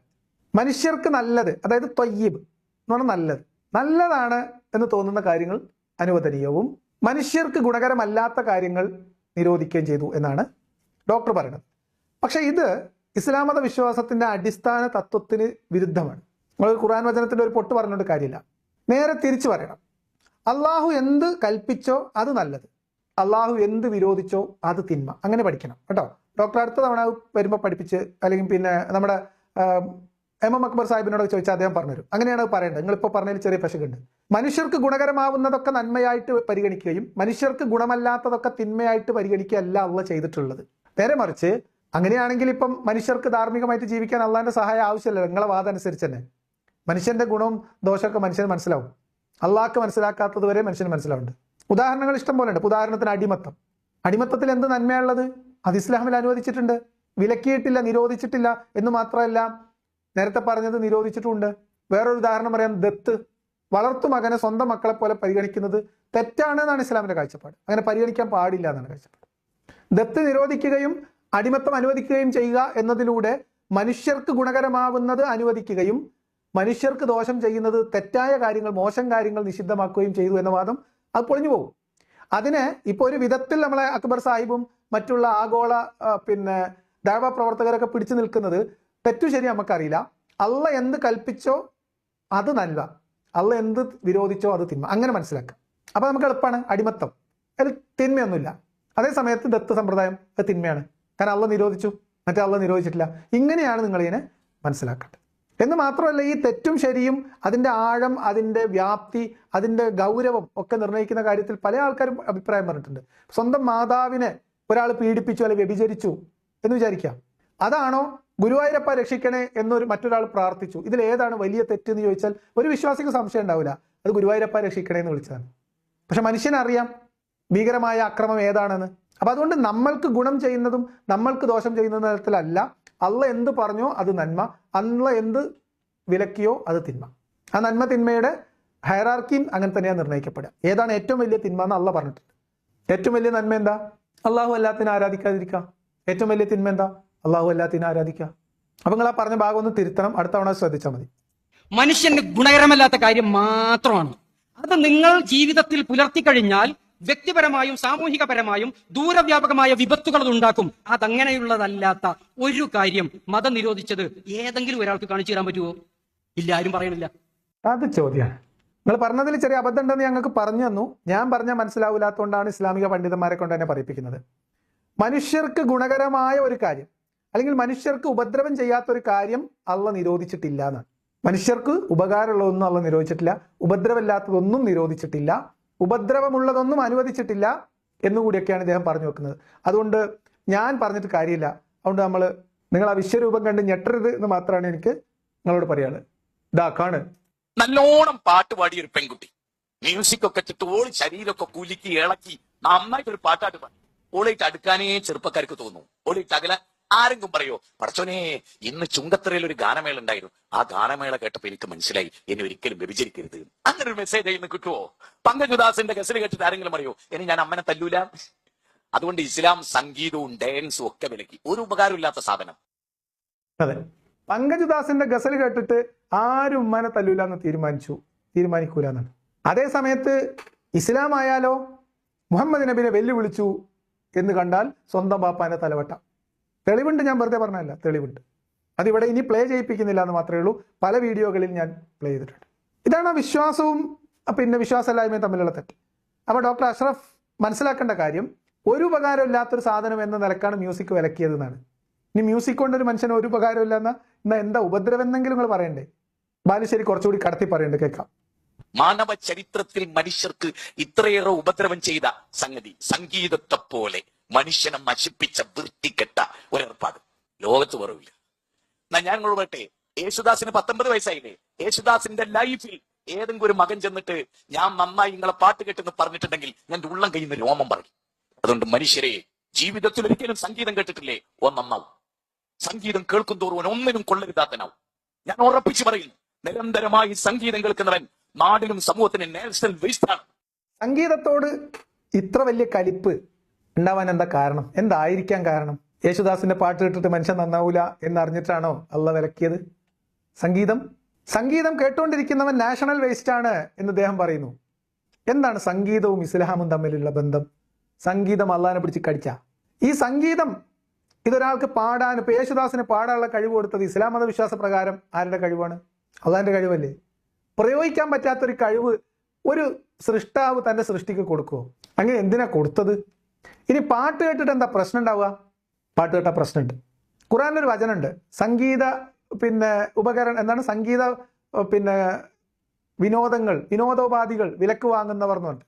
എന്താ സംഭവം എന്ന് വെച്ചാൽ, നെളർ ബിൻ ഹാരിസിനെ പോലെയുള്ള ആളുകൾ മുഹമ്മദിന്റെ ഈ ഇസ്ലാമിലേക്കുള്ള പ്രബോധനത്തെയും മുഹമ്മദിനെ അനുസരിച്ചിട്ടില്ലെങ്കിലുള്ള ഭവിഷ്യത്തുകളെയും ഇതുപോലെ ഖുർആൻ വചനങ്ങൾ പോലെ പറഞ്ഞ് മനുഷ്യരെ പേടിപ്പിച്ചപ്പോൾ നെളർ ബിൻ ഹാരിസിനെ പോലെയുള്ള ആളുകൾ അവർ സംഗീത നിശകൾ സംഘടിപ്പിച്ചു, കലാസന്ധ്യകൾ സംഘടിപ്പിച്ചു, അവിടെ പരിപാടികൾ നടന്നു, കവിയരങ്ങുകൾ നടന്നു, മറ്റു കലാപരിപാടികൾ നടന്നു. ആളുകളൊക്കെ അങ്ങോട്ട് പോകാൻ തുടങ്ങി. വൈകുന്നേരങ്ങളിൽ മുഹമ്മദ് നബി ഇവിടെ ഇരുന്നിട്ട് ആകാശത്തെ നോക്കൂ, ഒട്ടകത്തിന്റെ മുതുകിലേക്ക് നോക്കൂ, ഈന്തപ്പനയുടെ മുകളിലേക്ക് നോക്കൂ, ചന്ദ്രൻ അവിടെ എന്താ പറയുക നൂലില്ലാതെ തൂക്കിയിട്ടിരിക്കുന്നത് നോക്കൂ എന്നൊക്കെ പറഞ്ഞ ആൾക്കാരെ പഠിപ്പിക്കുക. ഇതൊക്കെ ഞാൻ നബിയാണെന്നുള്ളതിന്റെ തെളിവാണ്, നിങ്ങൾ വിശ്വസിച്ചോളി, ഇല്ലെങ്കിൽ നിങ്ങൾ നരകത്തിൽ കൊണ്ടുപോയി പോയിരിക്കും എന്ന് മാത്രം പറഞ്ഞ് പയരം പറഞ്ഞുകൊണ്ട് ഇറക്കുന്നതിൻ്റെ ഇടയിൽ നെളർ ബിൻ ഹാരിസ് അവിടെ കവിയരങ്ങുകൾ സംഘടിപ്പിക്കുന്നു, നല്ല നല്ല കവിതകൾ ആലപിക്കുന്നു, നല്ല പരിപാടികൾ, വിനോദ പരിപാടികൾ സംഘടിപ്പിക്കുന്നു. ഇതായപ്പോൾ ആൾക്കാർ അങ്ങോട്ട് പോകാൻ തുടങ്ങി. അപ്പോഴാണ് ആയത്തിറക്കിയത്. അതാണ് സംഗീതത്തോടുള്ള ഇത്ര കലിപ്പിനുള്ള കാരണം. ഇനി ഞാൻ പറയുന്നത്, മുജാഹിദ് ബാലുശ്ശേരി ജീവിതത്തിൽ ഇതുവരെ സംഗീതം കേട്ടിട്ടുണ്ടാവില്ല. എങ്ങനെയാണെങ്കിൽ കേട്ടിട്ടുണ്ടെങ്കിൽ ഇയാൾക്ക് ഇങ്ങനെ പറയാനും കഴിയില്ല. ഇത് പഴയൊരു വീഡിയോ ആണ്. മുജാഹിദ് ബാലുശ്ശേരി അമ്മ എന്നഴിക്കാതെ ഉയിരില്ലേ എന്ന് അങ്ങനെ ഒരു പാട്ടുണ്ട്. ആ പാട്ടൊന്ന് കേൾക്കണം കേട്ടോ. ഇപ്പൊ വേണ്ട, സമയം പോലെ മതി. അഷ്റഫ് ഡോക്ടർ അടുത്തുണ്ടാവും. അഷ്റഫ് ഡോക്ടർ അന്ന് അയച്ചു കൊടുക്കുന്നുണ്ട് ബാലുശ്ശേരിക്ക്. അപ്പൊ അഷ്റഫ് ഡോക്ടറുടെ ഒരു തെറ്റിദ്ധാരണ ബാലുശ്ശേരി തീർത്തു തന്നിട്ടുണ്ട്. മനുഷ്യന് ഉപകാരമുള്ള സംഗീതം മനുഷ്യന് മനസ്സിന് എത്ര സമാധാനം തരുന്ന സാധനമാണ്. മനുഷ്യന് മനസ്സിന് എത്ര റിലാക്സേഷൻ ഉണ്ടാവുന്നതാണ് സംഗീതം. മനുഷ്യനെ ഇപ്പൊ നിങ്ങൾ പറയുന്ന പല തെറ്റുകളിൽ നിന്നും അകറ്റി നിർത്താൻ കലകൾക്കും സ്പോർട്സിനും കഴിയും എന്നുള്ളതാണ് ഞാനൊക്കെ മനസ്സിലാക്കുന്നത്. മനുഷ്യരുടെ ജീവിതം കുറച്ചുകൂടി ഊർജ്ജസ്വലമാക്കാൻ, പോസിറ്റീവായിട്ടുള്ള ഒരു മോട്ടിവേഷൻ ഉണ്ടാക്കാൻ ഇതിനൊക്കെ സംഗീതത്തിന് കഴിയും. ഇനി സംഗീതം എന്ത് ഉപദ്രവം ഉണ്ടാക്കിയത്? മുഹമ്മദ് നബിക്ക് നെളർ ബിൻ ഹാരിസ് അന്ന് അങ്ങനെ ഉപദ്രവം ഉണ്ടാക്കി എന്നല്ലാതെ എന്ത് ഉപദ്രവമാണ് സംഗീതം കൊണ്ട് മനുഷ്യനുള്ളത്? നിങ്ങൾ പറയും. പിന്നെ ഇവരാകെ പറയുന്ന ഉപദ്രവം എന്താ അറിയോ? അള്ളാഹുവിന്റെ സ്മരണയിൽ നിന്ന് മാറിപ്പോകും. അള്ളാഹുവിന്റെ സ്മരണ എന്ന് പറഞ്ഞാൽ മരിക്കുന്നതും കബറിൽ പോണതും അള്ള ശിക്ഷിക്കുന്നതും ഒരു ചാൺ സൂര്യന് താഴെ ഇങ്ങനെ വേർത്തൊലിച്ച് തുണിയൊന്നും ഇല്ലാണ്ട് നിൽക്കേണ്ടി വരുന്നതും നമ്മൾ പറഞ്ഞ തെറ്റുകളും നമ്മൾ ചെയ്ത കുറ്റങ്ങളും ഒക്കെ എല്ലാവരുടെയും മുമ്പിൽ ഇരുന്ന് ഇങ്ങനെ അള്ള വിസ്തരിക്കുന്നതും ഇതൊക്കെ ആലോചിച്ച് പേടിച്ച് ബേജാറാവുന്ന ആ ചിന്തയിൽ നിന്ന് മാറി നമ്മൾ മനസ്സൊന്ന് കുറച്ച് സ്വസ്ഥമായി ശാന്തമായി ഒരു പാട്ട് കേട്ട് ആസ്വദിക്കും. അതും കൂടിയാണ് രണ്ടാമത്തെ കാരണം. ഈ രണ്ട് പ്രശ്നമുള്ള സംഗീതത്തിന്, വേറെന്താ പ്രശ്നം? അതുകൊണ്ട് ഡോക്ടറെ, നിങ്ങളെ വാദം തെറ്റാണ്. അവിടെ അക്ബർ സാഹിബ് പറഞ്ഞതാണ് ശരി. അള്ള എന്ത് വേണ്ടാന്ന് പറഞ്ഞോ അത് തെറ്റ്, നബി എന്ത് ചെയ്തോ അത് ശരി. ഇങ്ങനെ കൂട്ടിയാൽ മതി, അപ്പൊ എല്ലാ പ്രശ്നം തീരും. അപ്പൊ കുറച്ചുകൂടി മുന്നോട്ട് പോവാം. ആസ്വാദനത്തിലേക്ക് നമ്മൾ ഇതുവരെ എത്തിയിട്ടില്ല. ഉസ്താദ് പറഞ്ഞു, ഇപ്പൊ നമ്മളിതൊക്കെ പറയുന്നത് നിരോധനത്തിന്റെ കാര്യങ്ങളാണ്. സംഗീതം ഉൾപ്പെടെ പല കാര്യങ്ങളിലും, സ്വയംഭോഗം ഉൾപ്പെടെ പലതും നിരോധിച്ചിട്ടുണ്ടെങ്കിലും ഇസ്ലാം ആസ്വാദനത്തെ പാടെ വിലക്കിയ ഒരു മതമൊന്നുമല്ല. അപ്പൊ ഇസ്ലാം അനുവദിച്ച ചില ആസ്വാദനങ്ങളും കൂടിയും പറഞ്ഞാലല്ലേ കാര്യങ്ങൾ പൂർത്തിയാവുള്ളൂ. സ്പീഡിൽ പോവാം. അപ്പോഴേ മതത്തിൽ വല്ലതും പാടില്ല എന്ന് പറഞ്ഞിട്ടുണ്ടെങ്കിൽ അത് ഹബായിസ് ആയിരിക്കും എന്നാണ് ഖുർആന്റെ പ്രഖ്യാപനം. അത് അശ്ലീലതയാണ്. അതെ അതെ അതെ, ഞാൻ ഇനിയൊന്നും പറയണില്ല. മുജാഹിദ് ബാലുശ്ശേരി പറഞ്ഞു കഴിഞ്ഞു. സംഗീതം അശ്ലീലതയാണ്, ദത്തെടുക്കൽ അശ്ലീലമാണ്. ഏത് ആസ്വാദനമാണ് ഇസ്ലാമിൽ ഹറാമുള്ളത്? വളരെ കുറഞ്ഞ കാര്യങ്ങൾ. ഭക്ഷണത്തിന്റെ കാര്യം എടുത്താൽ ചിലതൊന്നും കഴിക്കരുത് എന്ന് പറഞ്ഞിട്ടുണ്ട്. അത് കഴിക്കരുത് എന്ന് പറഞ്ഞിട്ടുണ്ടെങ്കിൽ അതിന്റെ അർത്ഥം അത് നിരന്തരമായി കഴിച്ചു കഴിഞ്ഞാൽ വ്യക്തിതലത്തിലോ സാമൂഹിക തലത്തിലോ പ്രശ്നം ഉണ്ടാവുന്നതാണ്. അത് ഓരോന്നോരോന്ന് എടുത്ത് ചർച്ച ചെയ്യാൻ നമുക്ക് സമയമില്ല. സമയം വളരെ വൈകിയെന്ന് എനിക്ക് തോന്നുന്നത്. അതൊക്കെ വേറെ ഒരു തലത്തിൽ സംസാരിച്ച് നമ്മൾ പഠിക്കേണ്ട കുറെ കാര്യങ്ങളാണ്. പന്നിയാണ് പ്രതിപാദ്യ വിഷയം, മനസ്സിലായ? അള്ള നിരോധിച്ച ഭക്ഷണങ്ങളിൽ ചില നിരോധനങ്ങളൊക്കെ ഉണ്ട്. അപ്പൊ ചില ഭക്ഷണങ്ങൾ കഴിക്കരുത് എന്ന് പറഞ്ഞിട്ടുണ്ട്. പ്രധാനമായിട്ട് പന്നി കഴിക്കരുത് എന്ന് പറഞ്ഞത് എന്തുകൊണ്ടാണ്? പന്നീനെ അന്ന് കണ്ട പന്നി ഏതാണ്? ഒന്നാമത്തെ ചിന്ത. പന്നിയെക്കുറിച്ചുള്ള അബദ്ധമായിട്ടുള്ള അറിവുകൾ, ഇതൊക്കെ ഒരാളുടെ തോന്നല്. പിന്നെ നമ്മൾ ഏത് പുസ്തകത്തിനാണോ കോപ്പി അടിച്ചെടുക്കുന്നത് അതിന്റെ സ്വാധീനം. നിങ്ങൾ വായിച്ച പുസ്തകങ്ങളെ സ്വാധീനിക്കുമല്ലോ. നിങ്ങളൊരു കാര്യം ചെയ്യുമ്പോൾ അത് നിങ്ങൾ അതിന്റെ സോഴ്സ് നിങ്ങളെ സ്വാധീനിക്കുമല്ലോ. അല്ല, ഈ പന്നിയിറച്ചി തിന്നാൽ എന്ത് ദൂരവ്യാപകമായിട്ടുള്ള വ്യക്തിഗത സാമൂഹിക വിപത്ത് ഉണ്ടാകുന്നതാണ്, എന്താണെന്ന് മനസ്സിലായില്ല. പറഞ്ഞുതരൂ. പന്നി കഴിക്കരുത് എന്ന് അള്ളാഹ് നിരോധിക്കുന്നതിന്റെ കാരണം പന്നിക്ക് നാണോ മാനോ ഇല്ല എന്നാണ് സാക്കിർ നായിക്ക് പറഞ്ഞത്. അത് വഴിയിൽ വെച്ച് പരസ്യമായിട്ട് ലൈംഗിക ബന്ധത്തിൽ ഏർപ്പെടും പോലും. നമ്മളെ നാട്ടിലൊക്കെ പറഞ്ഞിരുന്നത് എന്താണെന്നറിയോ? പന്നി മലം കഴിക്കും എന്നാണ്. അപ്പൊ ഞാൻ ഒരു ദിവസം ഒരാളോട് ചോദിച്ചാൽ, അല്ല, അപ്പൊ നമ്മളെ വീട്ടിലൊക്കെ വളർത്തുന്ന കോഴിയും കഴിക്കുമല്ലോ അതൊക്കെ. അപ്പൊ ഇതൊന്നുമില്ല, ഇത്രേ ഉള്ളൂ, പന്നി കഴിക്കരുതെന്ന് പറഞ്ഞിട്ടുണ്ട്. അതിന് ആ സമയത്ത് മുഹമ്മദ് നബിക്ക് കാരണം ഉണ്ടാവും, അത്രേ ഉള്ളൂ. പന്നി കച്ചവടക്കാര് ഒരു പക്ഷെ ജൂതന്മാരായിരുന്നിരിക്കാം. അപ്പൊ അവർക്ക് അവരുടെ കച്ചവടം പിന്നെ അവനെ ഉപരോധിക്കുക എന്നുള്ള ലക്ഷ്യം മുഹമ്മദിനുണ്ടായിരുന്നു മദീനയിൽ, അതുകൊണ്ടായിരിക്കാം. പലിശയെ കുറിച്ച് ഇദ്ദേഹം പറയുന്നുണ്ട്. പലിശയുടെ പ്രശ്നം ഇത് മാത്രമായിരുന്നു. ജൂതന്മാരെ ഉപരോധിക്കുക എന്നത് അവർക്ക് മേൽ സാമ്പത്തിക ഉപരോധം ഏർപ്പെടുത്തുക എന്നതായിരുന്നു. പിന്നെ മുഹമ്മദ് നബി എന്നെ പലതും പലപ്പോഴായിട്ട് പണയം വെച്ചിട്ടുണ്ടല്ലോ, അതിന്റെ പലിശ കൊടുക്കാതിരിക്കാനുള്ള സൂത്രമായിരിക്കാം, അറിയില്ല. എനിക്ക് മനസ്സിലായില്ല എന്താണ് ഇദ്ദേഹം പറഞ്ഞു വരുന്നതെന്ന്. ഇനി അടുത്തത്, ഇസ്ലാം വിരോധിച്ച ഏതെങ്കിലും ഒരു കാര്യങ്ങൾ മനുഷ്യന് ഗുണകരമായത് ഇല്ല. എങ്ങനെ തകല പോലെ കഴിഞ്ഞ് നമുക്ക് വേണമെങ്കിലും ആലോചിക്കാം. അത് ഹറാമാക്കിയ ശരിയായില്ലല്ലോ, അത് നല്ലതായിരുന്നല്ലോ എന്ന് നിങ്ങൾക്ക് പറയാൻ കഴിയില്ല. നേരെ തിരിച്ചും ഇസ്ലാം അനുവദിച്ച ഒരു കാര്യം അത് തിന്മയാണെന്ന് നമുക്ക് പറയാൻ കഴിയില്ല. അതും കൂടി നിങ്ങൾ പറയും. എന്താ നിങ്ങൾക്ക് പറയാനൊരു ലജ്ജ? അതോ സമയമില്ലായിട്ടാ? ഒന്നിനും സമയമില്ല, ഒക്കെ തോണ്ടി പോവാ. നമുക്കാണ് ഇതൊക്കെ വിശദമായി സംസാരിക്കാനുള്ള സമയമുണ്ട്, പക്ഷെ എന്താ ചെയ്യാ, ഡോക്ടർക്ക് സമയമില്ല. അപ്പൊ ഇസ്ലാം നിരോധിച്ച ഒരു കാര്യം അത് നിരോധിക്കേണ്ടി ഒന്നും ഉണ്ടായിരുന്നില്ല എന്ന് ആർക്കും തോന്നിയിട്ടില്ല പോലും. വീട് വെക്കാൻ ലോൺ എടുത്തോന്, വണ്ടി വാങ്ങാൻ ലോൺ എടുത്തോന്, കുട്ടിനെ കെട്ടിക്കാൻ ലോൺ എടുത്തോന്, ഓരോടൊക്കെ ചോദിച്ചാൽ അറിയും. കച്ചവടം തുടങ്ങാൻ ലോൺ എടുത്തവൻ, വിദ്യ അഭ്യസിക്കാൻ ലോൺ എടുത്തവൻ, ഇവരോടൊക്കെ ചോദിച്ചാൽ അറിയും. പലിശ അങ്ങനെ നിരോധിക്കേണ്ട സാധനം ഒന്നും അതൊന്ന് ചില റെഗുലേഷൻസ്, ചില കാര്യങ്ങൾ അങ്ങനെയാണല്ലോ. അപ്പം അതിന്റെ അളവ് ആയിരിക്കും പ്രധാനമായിട്ടും. പലിശയൊക്കെ നിയന്ത്രിക്കേണ്ടുന്ന മാത്രം സാധനമാണ്, റെഗുലേറ്റ് ചെയ്യേണ്ട സാധനമാണ്. അത് നിരോധിച്ചു കളഞ്ഞു. എന്തിനാ നിരോധിച്ചത്? പറയുന്നുണ്ട്. പലിശനെ കുറിച്ചുള്ള ഇദ്ദേഹത്തിന്റെ അവകാശവാദം, മീൻസ് ഇദ്ദേഹത്തിന്റെ ഒരു വാദമുണ്ട്, അത് നമുക്ക് കേൾക്കും വേണം. ഇസ്ലാം അടിമത്തം നിരോധിച്ചിട്ടില്ല, അതുകൊണ്ട് തന്നെ അതൊരു തിന്മയാണെന്ന് പറയാൻ പറ്റില്ല. കാരണം തിന്മകളൊക്കെ നിരോധിച്ചു കഴിഞ്ഞിട്ടുണ്ട്. സാമ്പത്തിക രംഗത്ത് ഇസ്ലാമിൽ പലിശ ഹറാമാണ്, പലിശ വാങ്ങാൻ പറ്റില്ല. വിവരമുള്ള ഏറ്റവും മിനിമം ഇന്നത്തെ ആധുനികമായ യൂറോപ്യൻ ഇക്കണോമിക്സ് പഠിച്ച ഏതെങ്കിലും ഒരാൾ പറ പലിശ സമൂഹത്തിന് ഗുണകരമാണെന്ന്. ഇക്കണോമിക്സിന്റെ തിയറികൾ കൃത്യമായിട്ട് അറിയാവുന്ന ഒരാള് അത് അനലൈസ് ചെയ്ത് പറയട്ടെ, മനുഷ്യ സമൂഹത്തിന് അത് ഗുണകരമാണെന്ന് പറയാൻ പറ്റുമോ? എക്കണോമിക്സിന്റെ തിയറി പഠിച്ച് ഇറങ്ങിയ തഹസീലായ മൂല്യരൻ പലിശ എന്ന് പറയുന്ന ആ സംഭവത്തെ, പലിശ എന്ന് പറയുന്ന ആ ഒരു മെത്തേഡിനെ സമർത്ഥമായി ഉപയോഗിക്കാൻ മനുഷ്യൻ പഠിച്ചതിൽ നിന്നാണ് ഇന്ന് കാണുന്ന സാമ്പത്തിക വളർച്ച ലോകത്ത് സാധ്യമായത് എന്നാണ് ഞാൻ മനസ്സിലാക്കിയിട്ടുള്ളത്. ഇദ്ദേഹത്തിന് പലിശ എന്ന് പറയുമ്പോൾ, ഇദ്ദേഹത്തിന് ആസ്വാദനം എന്ന് പറയുമ്പോൾ 3 കാര്യങ്ങളാണ്. 1 സെക്സ്, 2 ലഹരി, പിന്നെ മദ്യം. ഈ രണ്ടും ഒന്ന് തന്നെ. അപ്പോൾ 2 കാര്യങ്ങളാണ്, ലഹരി, സെക്സ്. ഇതാണ് അദ്ദേഹം ആസ്വാദനമായിട്ട് മനസ്സിലാക്കുന്നത്. എന്നതുപോലെ ഇദ്ദേഹത്തിന് പലിശ എന്ന് പറയുമ്പം മറ്റേ പിന്നെ പഴയ ഒരു നോവലുണ്ടല്ലോ, അതിലെ പലിശക്കാരനെ മാത്രമേ ഇദ്ദേഹത്തിന് ഓർമ്മ വരുള്ളൂ. ഷൈലോക്ക, എന്താളുടെ പേര് എനിക്ക് ഓർമ്മയില്ല. ഇദ്ദേഹത്തിന് ഇങ്ങനെ ഓർമ്മ വരുള്ളൂ. അല്ലെങ്കിൽ ഇദ്ദേഹത്തിന് പലിശ എന്ന് പറയുമ്പം വെള്ളിയാഴ്ചയും ചൊവ്വാഴ്ചയും ലൂണയിൽ വരുന്ന പിന്നെ വട്ടിപ്പലിശക്കാരെ ഓർമ്മ വരും. അതുകൊണ്ടാണ് എക്കണോമിക്സിന്റെ ശാസ്ത്രമൊക്കെ പറയുന്നത്. ലോകത്തിന്റെ സാമ്പത്തിക ക്രമം നിലനിൽക്കുന്നത് പലിശ എന്ന് പറയുന്ന ഒരു മാനകത്തിന് ചുറ്റുമാണ്. അതിനെ കേന്ദ്രീകരിച്ചിട്ടാണ് മൊത്തം കാര്യങ്ങൾ നടക്കുന്നത്. അതുകൊണ്ട് തന്നെ അതിനെ കൃത്യമായി റെഗുലേറ്റ് ചെയ്യുക, അതിനെ നിയന്ത്രിക്കുക, ലോകത്തുണ്ടാവുന്ന സാമ്പത്തിക മാറ്റങ്ങൾക്കനുസരിച്ച് സാമ്പത്തിക വളർച്ചയെ സഹായിക്കുന്ന തരത്തിൽ അതിനെ നിയന്ത്രിക്കുക, റെഗുലേറ്റ് ചെയ്യുക എന്നതാണ് ഓരോ രാജ്യത്തിന്റെയും സാമ്പത്തിക വിദഗ്ധരുടെ, അല്ലെങ്കിൽ നമ്മുടെ നാട്ടിലാണ് ഇപ്പോൾ റിസർവ് ബാങ്കിന്റെ ഒക്കെ പണി. അപ്പൊ പലിശ എന്താണ്?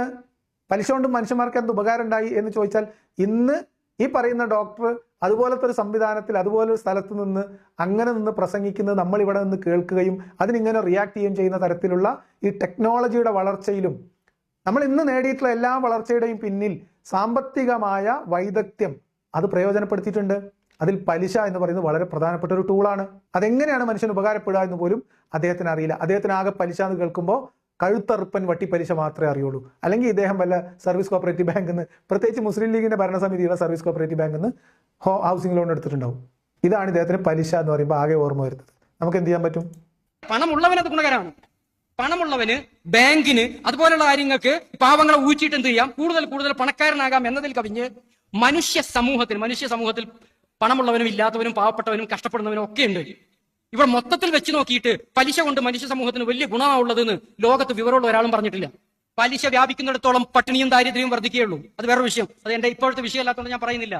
ദേ വീണ്ടും വേറെ വിഷയം. വെറുതെ അറിയാത്ത കാര്യങ്ങളൊക്കെ തോണ്ടി ആട് മേച്ച് നടക്കുന്ന, ആട് മേച്ച് കൊണ്ടുപോകുന്ന സമയത്ത് ആടിന്റെ സ്വഭാവം അവിടെ പോയി ഒന്ന് കടിക്കും. തിന്നാൻ നേരമില്ല, വെറുതെ ഒന്ന് പോയി കടിച്ചിട്ട് ഇങ്ങ് പോരും. അടുത്തേക്ക് പോയി അതിനൊന്ന് കടിച്ചിട്ട് പോരും. ഇത് എന്താ കടിക്കണമെന്നോ എന്തിനാ കടിക്കണമെന്നോ ഒന്നും ഒരു അറിവില്ല. പലിശ എന്ന് പറഞ്ഞാൽ പണം, ലോന്, ബാങ്കിനും കൊള്ളപ്പലിശ ഉണ്ടാക്കി പൈസ ഉണ്ടാക്കാൻ പറ്റുന്ന സാധനം. ഞങ്ങളോട് പറഞ്ഞില്ലേ, ഇദ്ദേഹത്തിന് പലിശ എന്ന് പിന്നെ കേട്ടപ്പോൾ ആകെ ഓർമ്മ വന്നത് ഹൗസിംഗ് ലോൺ എടുത്ത കോപ്പറേറ്റീവ് സൊസൈറ്റിയും അതേപോലെ വെള്ളിയാഴ്ചക്കാരനെയാണ്. എന്ത് ചെയ്യാൻ പറ്റും? ഒരു പലിശ എന്ന് പറയുന്നത് ബാങ്കിങ് സംവിധാനം സാധാരണക്കാരന് എത്രമേൽ പിന്നെ ആക്സസിബിൾ ആവുന്നോ അത്രയുമാണ് ആ ആളുകൾ, ആ ഒരു മേഖലയിലുള്ള മനുഷ്യർ പുരോഗതിയിലേക്ക് പോകുന്നത്. ഒരാൾക്കൊരു കച്ചവടം തുടങ്ങണം. ഇദ്ദേഹത്തിന്റെ വിചാരം പലിശ എന്ന് പറഞ്ഞാൽ വേറെന്തോ സാധനമാണെന്നാണ്. ഒരാളൊരു കച്ചവടം തുടങ്ങണം. കച്ചവടം തുടങ്ങണമെങ്കിൽ അദ്ദേഹത്തിന്റെ കയ്യിൽ പണമില്ല. പണമുള്ള ബാങ്ക് ഒരു നിശ്ചിത പലിശക്ക് ഒരാൾക്ക് പണം കടം കൊടുക്കുന്നു. അത് കൃത്യമായി തിരിച്ചടക്കാനുള്ള സംവിധാനങ്ങൾ ഉണ്ട് എന്നുറപ്പുള്ള, കച്ചവടത്തിന്റെ ലാഭസാധ്യതകൾ കൃത്യമായി മനസ്സിലാക്കിയിട്ടുള്ള ആള് കച്ചവടം തുടങ്ങുന്നു. കച്ചവടത്തിന്റെ ലാഭത്തിൽ നിന്ന് ഒരു പങ്കെടുത്ത് ഇദ്ദേഹം പലിശയും ഇദ്ദേഹത്തിന് മുതലും തിരിച്ചടക്കുന്നു. ഇദ്ദേഹത്തിന്റെ കച്ചവടം ഉഷാറാവുന്നു. യൂസഫ് അലിയോട് ചോദിച്ചാൽ മതി, ബാങ്കുകൾ എങ്ങനെയാണ് ഒരു വ്യവസായ വളർച്ചയിൽ സഹായകരമാവുന്നത് എന്ന്. ബാങ്കുകൾ എന്ന് പറഞ്ഞാൽ എന്താ? വെറുതെ ആൾക്കാർക്ക് സക്കാത്തിന് പൈസ കൊടുക്കുന്ന സ്ഥാപനങ്ങളല്ലല്ലോ, പലിശക്ക് തന്നെയാണ് കൊടുക്കുന്നത്. അപ്പൊ ഇതെങ്ങനെയാണ് ഉപയോഗിക്കേണ്ടതെന്ന് അറിയാത്തവന് ഉപയോഗിച്ചാൽ പണി കിട്ടും, ഉറപ്പല്ലേ? പലിശയിൽ മേടിച്ച് കടം കയറി ബുദ്ധിമുട്ടുന്ന ആളുകളുണ്ട്. അത് പലിശയുടെ കുഴപ്പമല്ല, അത് ഉപയോഗിക്കാൻ അറിയാത്തതിന്റെ പ്രശ്നമാണ്. അല്ലെങ്കിൽ അത് അനിയന്ത്രിതമായിട്ടുള്ള പലിശയിൽ പോയി തലവെക്കുന്നതിന്റെ പ്രശ്നമാണ്. അത് സാമ്പത്തിക പ്രശ്നമാണ് സമൂഹത്തിന്റെ. അത് പലിശ എന്ന് പറയുന്ന സാധനത്തിന്റെ പ്രശ്നമല്ല. നമ്മൾ ഇന്ന് കാണുന്ന സകല സംവിധാനങ്ങളും, പശ്ചാത്തല സംവിധാനങ്ങൾ, റോഡുകൾ, ആശുപത്രികൾ, എയർപോർട്ടുകൾ, വിമാന കമ്പനികൾ എല്ലാം പ്രവർത്തിക്കുന്നത് വായ്പയിൽ അധിഷ്ഠിതമായിട്ടാണ്. ഇപ്പൊ ആ നിന്ന് പ്രസംഗിക്കുന്ന ഓഡിറ്റോറിയം ഉണ്ടല്ലോ, ഓഡിറ്റോറിയം, വയനാട്ടിലായാലും കോഴിക്കോടിലായാലും, അതിന്റെ മുതലാളിനെ വിളിച്ച് ചോദിച്ചാൽ മതി, അവർ പറഞ്ഞുതരും എങ്ങനെയാണ് ബാങ്ക് വായ്പ ഒരു സംരംഭത്തിന് സഹായകരമാവുന്നത്. അപ്പൊ പിന്നെ ആകെ ചോദിക്കാനുള്ളത് പലിശ ഇല്ലാതെ കിട്ടുകയാണെങ്കിൽ അതിനേക്കാളും നല്ലതല്ലെന്നായിരിക്കും. ഇതൊക്കെ എങ്ങനെ പറഞ്ഞു കൊടുക്കുക എനിക്ക് മനസ്സിലാവണില്ല. എന്തായാലും ഒഴിഞ്ഞു കിട്ടുകയാണെങ്കിൽ ഒരു സ്ലൈറ്റ് മനസ്സിലായിട്ട് നിങ്ങൾ വരികയാണെങ്കിൽ നിങ്ങൾക്ക് എങ്ങനെയാണ് പലിശ സാമ്പത്തിക വളർച്ചയിൽ ഗുണകരമായ പങ്ക് വഹിച്ചിട്ടുള്ളത് എന്നും മനുഷ്യ സമൂഹത്തിന് എങ്ങനെയാണ് അതിന്റെ നേട്ടം സ്വായത്തമാക്കാൻ കഴിഞ്ഞിട്ടുള്ളതെന്നും എന്ത് സ്വാധീനമാണ് ചെലുത്തിയിട്ടുള്ളത് എന്നും മനസ്സിലാവും. എന്നാൽ അതേസമയം അനിയന്ത്രിതമായിട്ടുള്ള പലിശ, കൂടിയ തോതിലുള്ള പലിശ, അത് സാമ്പത്തിക ക്രമത്തെ ബാധിക്കും, അത് സാമ്പത്തിക വ്യവസ്ഥയെ തകർക്കും, മനുഷ്യരെ പട്ടിണിയിലാക്കും. ഇതൊക്കെ സത്യമാണ്. ഇതിനെ നിയന്ത്രിച്ചുപയോഗിക്കുക എന്ന ടെക്നോളജിയിലാണ് ലോകം വളർന്നിട്ടുള്ളത്. അതെന്തും അങ്ങനെ തന്നെയാണ്. ഇതാരാണെന്ന് പറഞ്ഞു കൊടുക്കുക.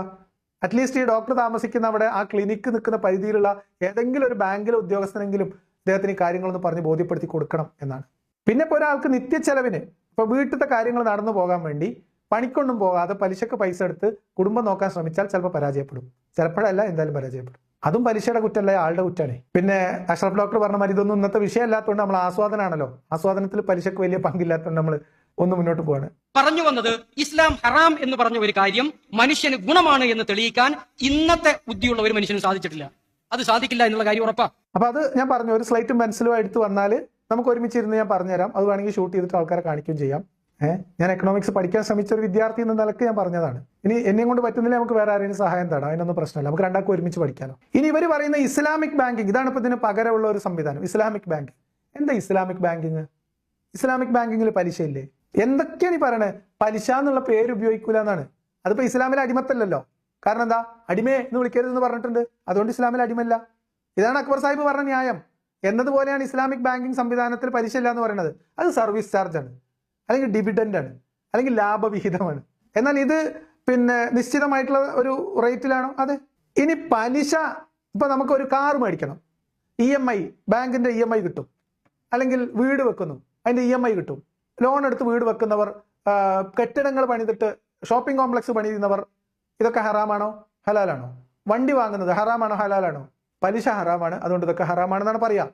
അതേ സമയത്ത് ഇദ്ദേഹത്തിന്റെ സംഘടനയായിട്ടുള്ള ജമാഅത്തെ ഇസ്ലാമി പബ്ലിഷ് ചെയ്യുന്ന IPHന്റെ ഫിഖ് സുന്നയിൽ എടുത്ത് നോക്കിയാൽ നമുക്ക് കാണാൻ പറ്റും, ഒരു സാധനം വിൽക്കുകയും അതിന്റെ പണം കൊടുക്കാൻ കാലതാമസം വരും എന്ന കാരണത്താൽ അതിന്റെ വിലയിൽ വർധനവ് വരുത്തുകയും അത് ഒന്നിച്ചോ തവണകളായോ പിന്നീട് കൊടുക്കാമെന്ന നിബന്ധനയിൽ സാധനത്തിന് വില കൂട്ടി വിൽക്കുകയോ ചെയ്യുന്നത് അനുവദനീയമാണ്. ഇതന്നെയാ ഡോക്ടറെ പലിശ. EMI എന്ന് പറഞ്ഞാലേ, നിങ്ങളിപ്പോൾ ഒരു 5 ലക്ഷം രൂപയുടെ കാറ് മേടിക്കുന്നത്, നിങ്ങളെ കയ്യിൽ ഇപ്പോൾ 1 ലക്ഷം ഉള്ളൂ, ബാക്കി 4 ലക്ഷം രൂപ ഞാൻ അടുത്ത 36 മാസം കൊണ്ട് തവണകളായി തരാം എന്ന് പറയുന്നു. അപ്പൊ അതിന് കുറച്ച് അഡീഷണൽ പൈസ കൊടുക്കേണ്ടി വരുന്നു. ഈ ഇടപാട് ഇസ്ലാമിൽ ഹലാലാണോ? അല്ലേ? ആണ്. അല്ലാന്ന് വാദമുണ്ടോ? വരൂ, നിങ്ങൾക്ക് ഞാൻ കാണിച്ചു തരാം. പക്ഷെ ഒറ്റ കണ്ടീഷൻ ഉണ്ട്, അത് പലിശ എന്ന് പറയരുത്. വിൽക്കുന്ന സമയത്ത് തന്നെ മുൻകൂട്ടി പൈസ തീരുമാനിക്കുക.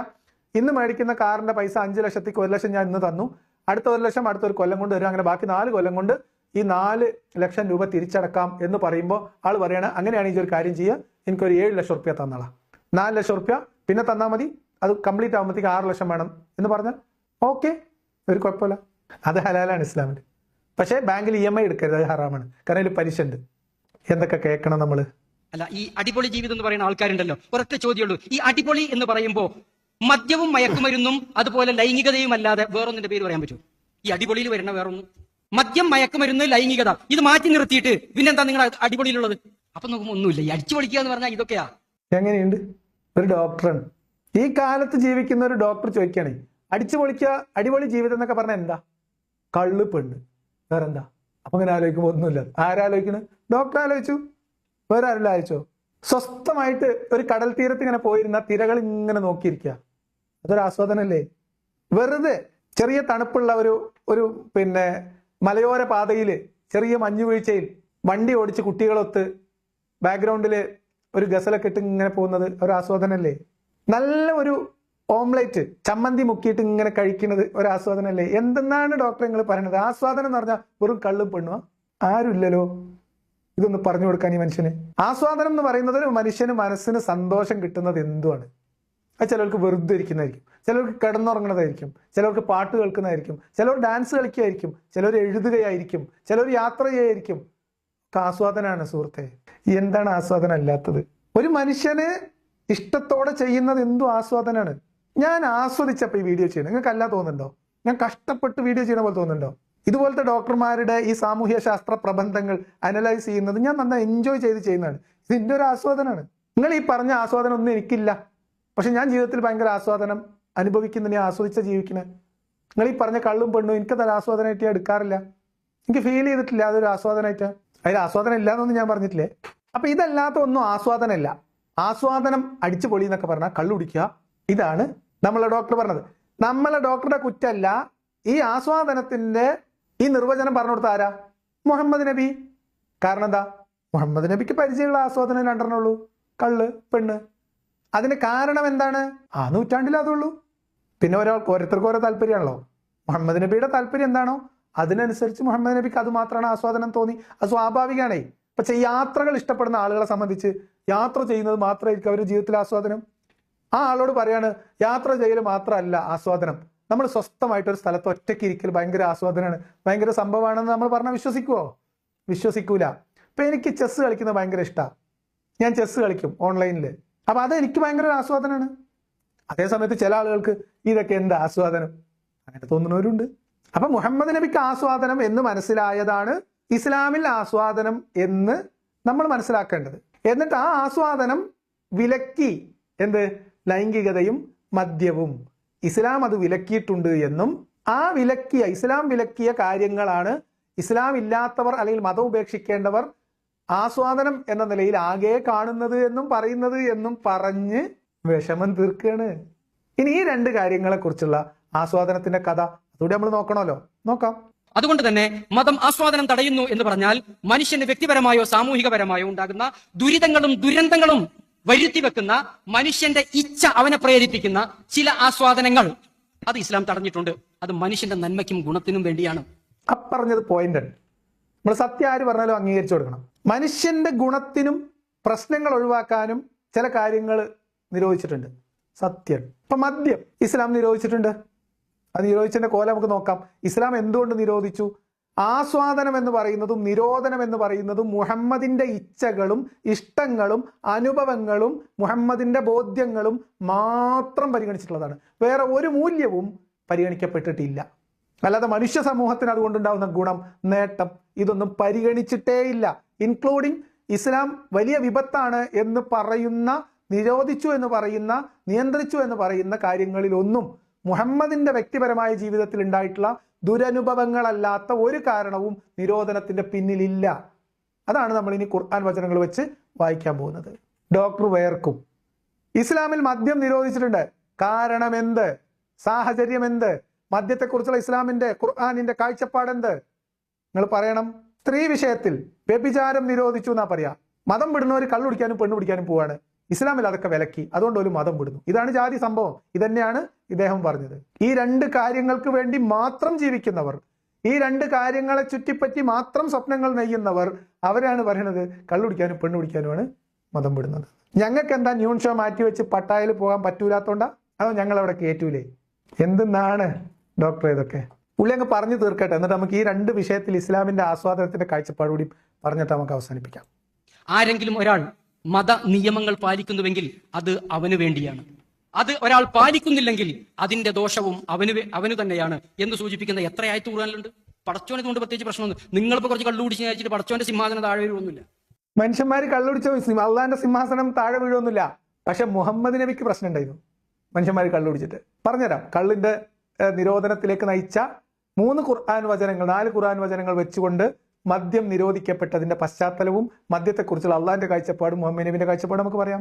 പിന്നെ നിങ്ങൾ കുറച്ച് കള്ളുടിച്ചിട്ട് അള്ളാന്റെ സിംഹാസനം ഒന്നും ഇളകി വീഴൂല എന്ന് പറഞ്ഞില്ലേ, അത് ശരിയാ.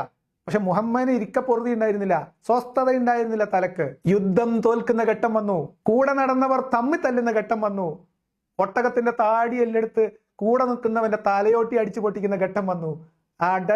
ഉടനെ ആയിത്തിറങ്ങി കള്ളും ഒന്നും വേണ്ട, ലഹരി ഉണ്ടാക്കുന്നത് ഒന്നും വേണ്ട, നിങ്ങളൊന്നും നിർത്തുവോ, നിങ്ങൾക്ക് പറ്റുമോ എന്ന് ഗതികേടിന്റെ ശബ്ദത്തിൽ മുഹമ്മദ് നബി ചോദിക്കുന്ന ദാരുണമായ ചോദ്യം നമുക്ക് നോക്കാം. പിന്നെ അള്ളാന്റെ സിംഹാസനം ഇളകും എന്നതുകൊണ്ടൊരു കാര്യം നിരോധിക്കാൻ പറ്റുമോ? ഇല്ല, അള്ളാഹ് ചെയ്തിട്ടില്ല. ഇപ്പൊ ത്വലാഖ്, ഒരു സ്ത്രീയെ കല്യാണം കഴിച്ചു, ആ സ്ത്രീയുടെ എന്തെങ്കിലും ഇയാൾക്കൊരു തൃപ്തിക്കുറവ് തോന്നി, അപ്പൊ അയാൾക്ക് ഈ സ്ത്രീയെ വിവാഹമോചനം ചെയ്യണമെന്ന് തോന്നിയാൽ ഓരോ വിവാഹമോചനത്തിലും അള്ളാഹുവിന്റെ അർശ് കിടുങ്ങും എന്നാണ്. പക്ഷെ അത് ഹലാലാണ്. കാരണം എന്താ? അത് ആസ്വാദനമല്ലല്ലോ, അതുകൊണ്ടായിരിക്കും. അടുത്തത് പിന്നെ എന്താ കുടിക്കേണ്ടെന്ന് പറയാൻ കാരണം അത് നിങ്ങൾക്കും ദോഷമാണ്, നിങ്ങളുടെ കൂടെയുള്ള സമൂഹത്തിനും ദോഷമാണ്, അതുകൊണ്ട് ചെയ്യരുതെന്ന് പറഞ്ഞതാണ്. ഇത്തരത്തിലുള്ള കാര്യങ്ങളാണ് മതം ആസ്വാദനത്തെയൊക്കെ അവസാനിപ്പിച്ചിരിക്കുന്നു, നിരോധിച്ചിരിക്കുന്നു എന്ന് പറയുന്നവർ പറയണത്. അതല്ലാതെ ഇസ്ലാം നിരോധിച്ച ഒരു കാര്യവും മനുഷ്യ സമൂഹത്തിന്റെ ഗുണകരമാണെന്ന് ഇന്നോളം തെളിയിക്കപ്പെട്ടിട്ടില്ല. മദ്യം കൊണ്ട് മനുഷ്യ സമൂഹത്തിന് പ്രത്യേകിച്ച് ഒരു ഗുണമില്ല. അതിൽ കുറച്ച് ഗുണമുണ്ട് എന്ന് പറഞ്ഞ ലോകത്തെ ഒരേ ഒരു ഗ്രന്ഥം ഒരുപക്ഷെ ഖുർആനായിരിക്കും. സത്യം. മദ്യം കൊണ്ട് മനുഷ്യ ശരീരത്തിന് എന്ത് ഗുണം, മനുഷ്യന് എന്ത് ഗുണം എന്നാ ആരാത് പറയണത്? മദ്യം, ലഹരി, ഇതെല്ലാം മനുഷ്യന്റെ ആസ്വാദനങ്ങൾ തടയുന്ന സാധനമാണ്. മനുഷ്യന്റെ ആസ്വദിക്കാനുള്ള കഴിവിനെ, അവന്റെ തലച്ചോറിനെ, അവന്റെ ജീവിതത്തെ, സാമ്പത്തിക സ്ഥിതിയെ, മനുഷ്യന് ആസ്വാദനങ്ങൾക്ക് വിലങ്ങ് വീഴ്ത്തുന്ന സാധനമാണ് മദ്യം, മയക്കുമരുന്ന്. അതുകൊണ്ട് ഞാനിത് കേട്ടോണ്ടിരിക്കുന്ന ആൾക്കാരോട് പറയുന്നു, ഇസ്ലാമിന് അത് പറയാൻ കഴിഞ്ഞിട്ടില്ല. മദ്യം ഇന്ന പ്രശ്നങ്ങൾ ഉണ്ടാക്കും, മയക്കുമരുന്ന് ഇന്ന കാരണങ്ങൾ കൊണ്ട് നിങ്ങളത് വർജിക്കേണ്ടതാണ്, നിങ്ങൾ അതിലേക്ക് അടുക്കരുത്, നിങ്ങൾ അത് ഉപയോഗിക്കാതിരിക്കാൻ ശ്രമിക്കണം, ഉള്ളവർ അതിൽ നിന്ന് പിന്മാറാൻ ശ്രമിക്കണം, നിങ്ങൾക്ക് വേണ്ടി, നിങ്ങളുടെ ചുറ്റുമുള്ളവർക്ക് വേണ്ടി, നിങ്ങളുടെ ആസ്വാദനത്തിന് വേണ്ടി, നിങ്ങൾക്ക് ജീവിതം ആസ്വദിക്കണമെങ്കിൽ അത് ഒഴിവാക്കണം. അതൊരു ആസ്വാദനമായിട്ട് കാണുന്നവർ അതിൽ നിന്ന് പിന്തിരിയണം, അതിൽ നിന്ന് മാറണം. ഇത് അള്ളാഹ്ക്ക് പറയാൻ കഴിഞ്ഞിട്ടില്ല, മുഹമ്മദ് നബിക്ക് പറയാൻ കഴിഞ്ഞിട്ടില്ല, നമ്മളിവിടെ പറയുന്നു. ഇനി ഇതൊക്കെ പരിഗണിച്ചിട്ടാണോ മദ്യനിരോധനം ഇസ്ലാമിൽ നടപ്പിലാക്കിയത് എന്നും, പിന്നെ നേരത്തെ പറഞ്ഞ നമ്മുടെ പ്രധാന വിഷയമായിട്ടുള്ള സ്ത്രീ വിഷയവും ഇസ്ലാം എങ്ങനെയൊക്കെയാണ് നിരോധിച്ചത് എന്നുകൂടി നമുക്ക് നോക്കണം. ഏതു നിയമങ്ങൾ മനുഷ്യ സമൂഹത്തിന്റെ നന്മയ്ക്കും നേട്ടത്തിനും വേണ്ടി ഇവിടെ അനുഷ്ഠിക്കാനും അനുവർത്തിക്കാനും നമ്മളോട് പറഞ്ഞുവോ അതാണ് ശരി. ഇപ്പൊ ശരി. ഇതാണ് ഞാൻ നിങ്ങളോട് നേരത്തെ പറഞ്ഞത്, ഇതാണ് ശരി. എന്ത് ചെയ്യാൻ പറഞ്ഞോ അത് ശരി, എന്ത് ചെയ്യരുത് എന്ന് പറഞ്ഞോ അത് തെറ്റ്. ആ മതം മൊത്തം ഉപേക്ഷിച്ചു കഴിഞ്ഞാൽ വലിയ ദുരന്തങ്ങളുടെ ഗർത്തത്തിലേക്ക്, പാതാളത്തിലേക്ക് മനുഷ്യൻ, വ്യക്തിയും സമൂഹവും ആപതിച്ചു പോവുക എന്നല്ലാതെ നികത്തിയാൽ നികത്താൻ പറ്റാത്ത പ്രയാസത്തിലേക്കാണ് മനുഷ്യൻ പോവുക. അപ്പൊ ഇതാണ് ഉസ്താദിന് നമ്മളോട് പറയാനുള്ള കാര്യം. ഇനി ഞാൻ നിങ്ങളോട് ചില കാര്യങ്ങൾ പറയാണ്. ഇപ്പൊ നമ്മൾ അവസാനം ചെന്നെത്തിയിട്ടുള്ളത് ഡോക്ടർ അഷ്റഫ്, ആസ്വാദനം, ഇസ്ലാം വിലക്കിയ ആസ്വാദനമാണ് ഇസ്ലാം ഉപേക്ഷിക്കാൻ ആളുകളെ പ്രേരിപ്പിക്കുന്നത് എന്ന് പറയുന്നത് 2 ആസ്വാദനങ്ങളാണ്. ഒന്ന് മദ്യം, ലഹരിയാണ്, മറ്റൊന്നത് സ്ത്രീ വിഷയമാണ്. ഞാൻ ഇവിടെ പറഞ്ഞു, മദ്യം, ലഹരി എന്നത് മനുഷ്യന്റെ ആസ്വാദനത്തിനുള്ള സാധ്യതകളെ തടയുന്നതായതുകൊണ്ടും മനുഷ്യന്റെ ജീവിതം ദുരിതപൂർണമാക്കും എന്നുള്ളത് കൊണ്ടും ആസ്വദിച്ച് ജീവിക്കാൻ മദ്യവും മയക്കുമരുന്നും തടസ്സമാണ് എന്നതുകൊണ്ടും അത് വർജിക്കപ്പെടേണ്ടതാണ്. മനുഷ്യന്റെ ജീവിതം സ്വസ്ഥമായി, സുഗമമായി ആസ്വദിച്ച് ജീവിക്കാൻ ഇത് രണ്ടും തടസ്സമാണ്. അതെന്ത് ആസ്വാദനമായാലും. അതാണ് നമ്മളുടെ ആ കാര്യത്തിൽ, ശാസ്ത്രീയമായി ആ കാര്യത്തിലുള്ള അറിവ്. അതുകൊണ്ട് നമുക്കത് പറയാൻ പറ്റും. ഇനി എന്തുകൊണ്ടാണ് ഇസ്ലാം ഈ 2 കാര്യങ്ങൾ നിരോധിച്ചു എന്ന് പറയുന്നത്? ഇസ്ലാം വാസ്തവത്തിൽ അങ്ങനെ നിരോധിച്ചിട്ടുണ്ടോ? നമുക്ക് പരിശോധിക്കാം. ഞാൻ അതിലേക്ക് വേണ്ടി, ഇദ്ദേഹത്തിന് ഇനി വേണ്ടല്ലോ ഇവിടെ, അല്ലെ ഇതേ അവിടെ നിൽക്കട്ടെ. ഒന്നാമത്തേത് നമുക്ക് മദ്യത്തിലേക്ക് തന്നെ പോകാം. മദ്യം ഇസ്ലാം നിരോധിച്ചു എന്നുള്ളതാണ് വാദം. എന്ത് കാര്യത്തിൽ, എന്ത് സാഹചര്യത്തിലാണ് ഇസ്ലാം മദ്യം നിരോധിക്കുന്നത്? അത് നമുക്കൊന്ന് നോക്കാം. മുഹമ്മദ് നബിയോ അള്ളാഹുവോ മുൻകൈയെടുത്തിട്ടല്ല മദ്യനിരോധനത്തിലേക്ക് ഇസ്ലാം കടക്കുന്നത്.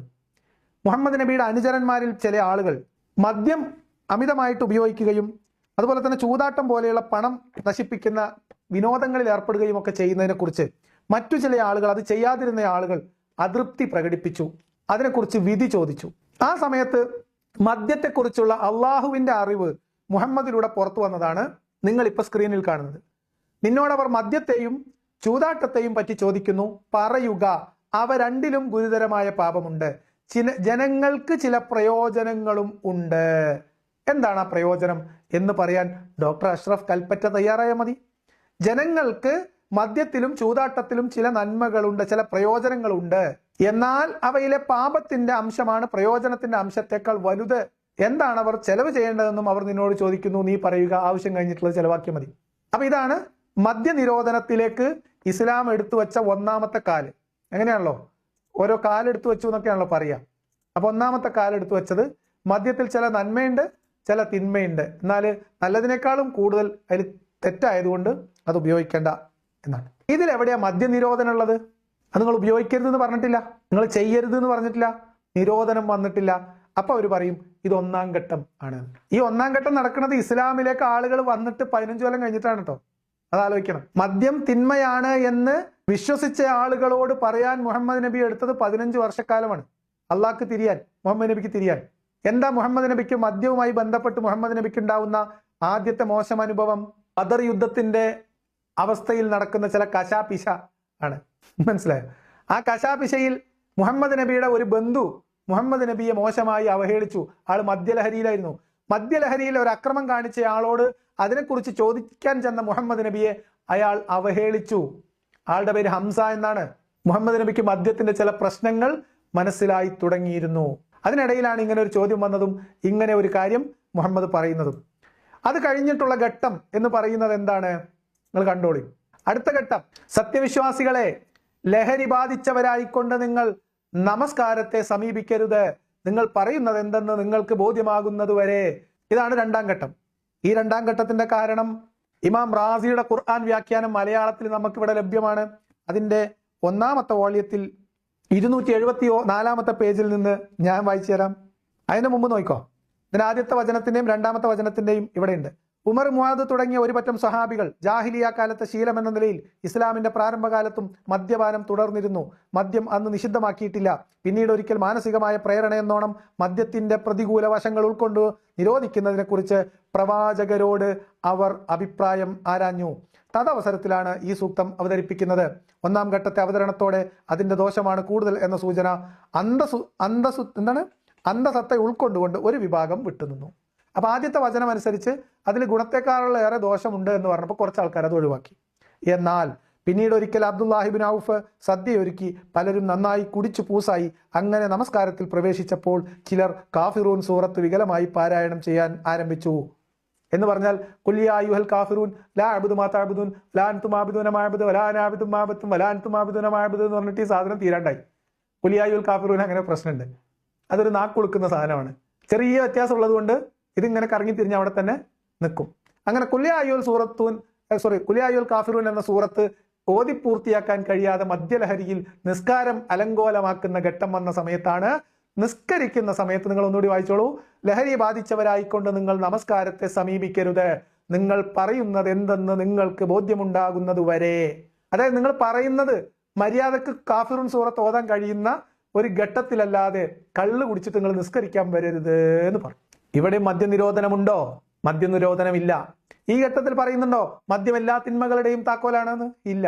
മദ്യം എല്ലാ തിന്മകളുടെയും താക്കോലാണ് എന്ന അവസ്ഥയിലേക്ക് ലഹരി വലിയ പ്രശ്നക്കാരനാണ് എന്ന് മുഹമ്മദിന് തിരിച്ചറിവുണ്ടാകുന്ന ഒരനുഭവത്തിന്റെ പുറത്താണ് മദ്യനിരോധനത്തിലേക്ക് ഇസ്ലാം കടക്കുന്നത്. അതല്ലാതെ മദ്യത്തിന്റെ പ്രശ്നം മനസ്സിലാക്കി അത് മനുഷ്യരെ ബാധിക്കുന്നത് മനസ്സിലാക്കിയിട്ട് അള്ളാന്റെ നന്മയും തിന്മയല്ല മുഹമ്മദ് ഇവിടെ പ്രയോഗിക്കുന്നത്.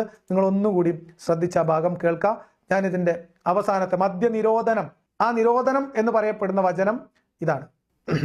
5-ാം അധ്യായത്തിലെ 90-91 വചനങ്ങൾ.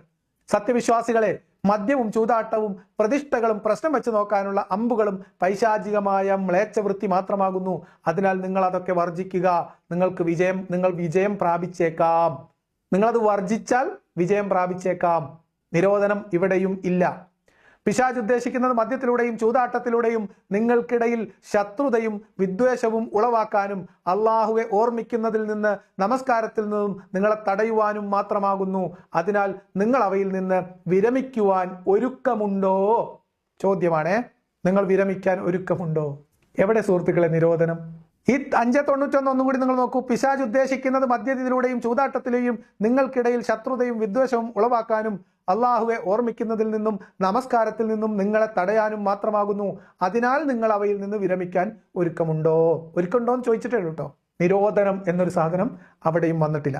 ആയിക്കോട്ടെ, ഇനിയിപ്പോ ഇതോടുകൂടി നിരോധിച്ചു എന്ന് തന്നെ വെക്കാം. എന്താ പശ്ചാത്തലം ഞാൻ നിങ്ങൾക്ക് വായിച്ചുതരാം.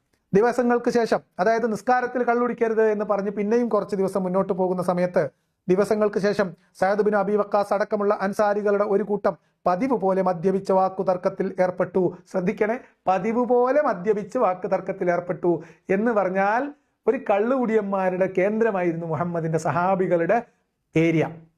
ദിവസങ്ങൾക്ക് അപ്പം സ്വാഭാവികമായും ഗോത്രമഹിമയും തറവാട്ടു വീര്യവുമായിരുന്നു വിഷയം.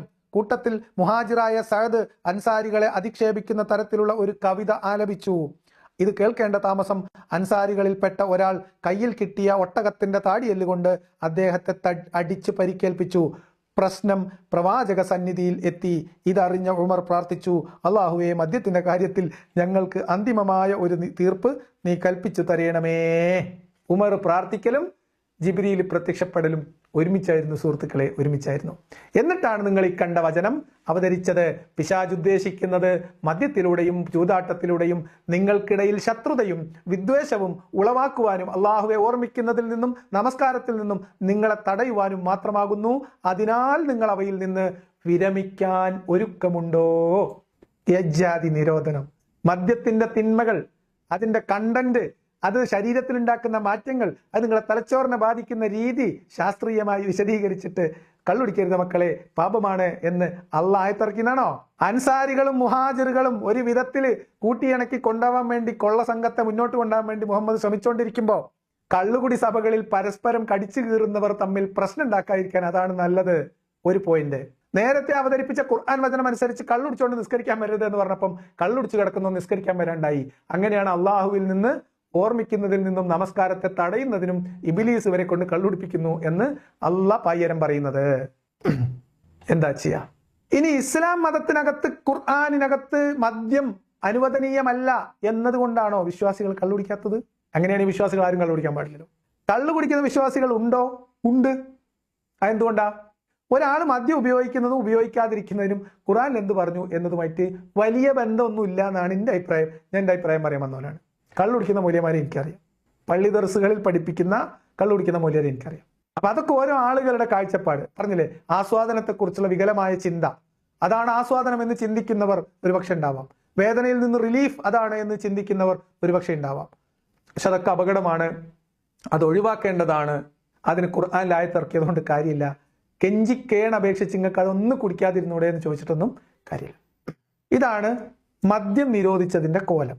അപ്പൊ ഇനി നമുക്ക് സ്വാഭാവികമായിട്ടും വേറൊരു സംഭവം കൂടി പരിശോധിക്കണമല്ലോ. വ്യഭിചാരം, അല്ലെ? സ്ത്രീ വിഷയം. സ്ത്രീ വിഷയത്തിൽ പുരുഷൻ അനുവദിക്കപ്പെട്ടിട്ടുള്ള സ്ത്രീകൾ എന്ന് പറയുന്നത് 4 ആണ്. 4 എന്നൊക്കെ പറയുന്നത് ജസ്റ്റ് നമ്പറാണ്. അറ്റ് എ ടൈം നിക്കാഹ് ചെയ്ത ഭാര്യമാർ 4. ഇതാണ് കണ്ടീഷൻ. അപ്പൊ നിങ്ങൾക്ക് 5ാമതൊരു വിവാഹം കഴിക്കാൻ ഇസ്ലാമിൽ അനുവാദം ഇല്ല എന്നാണോ? ഒരു കുഴപ്പമില്ല. ഈ 4ത്തെ ഏതെങ്കിലും ഒരെണ്ണം നിങ്ങൾ ഡിവോഴ്സ് ചെയ്യണം, 5ാമത്തെ കല്യാണം കഴിക്കാം.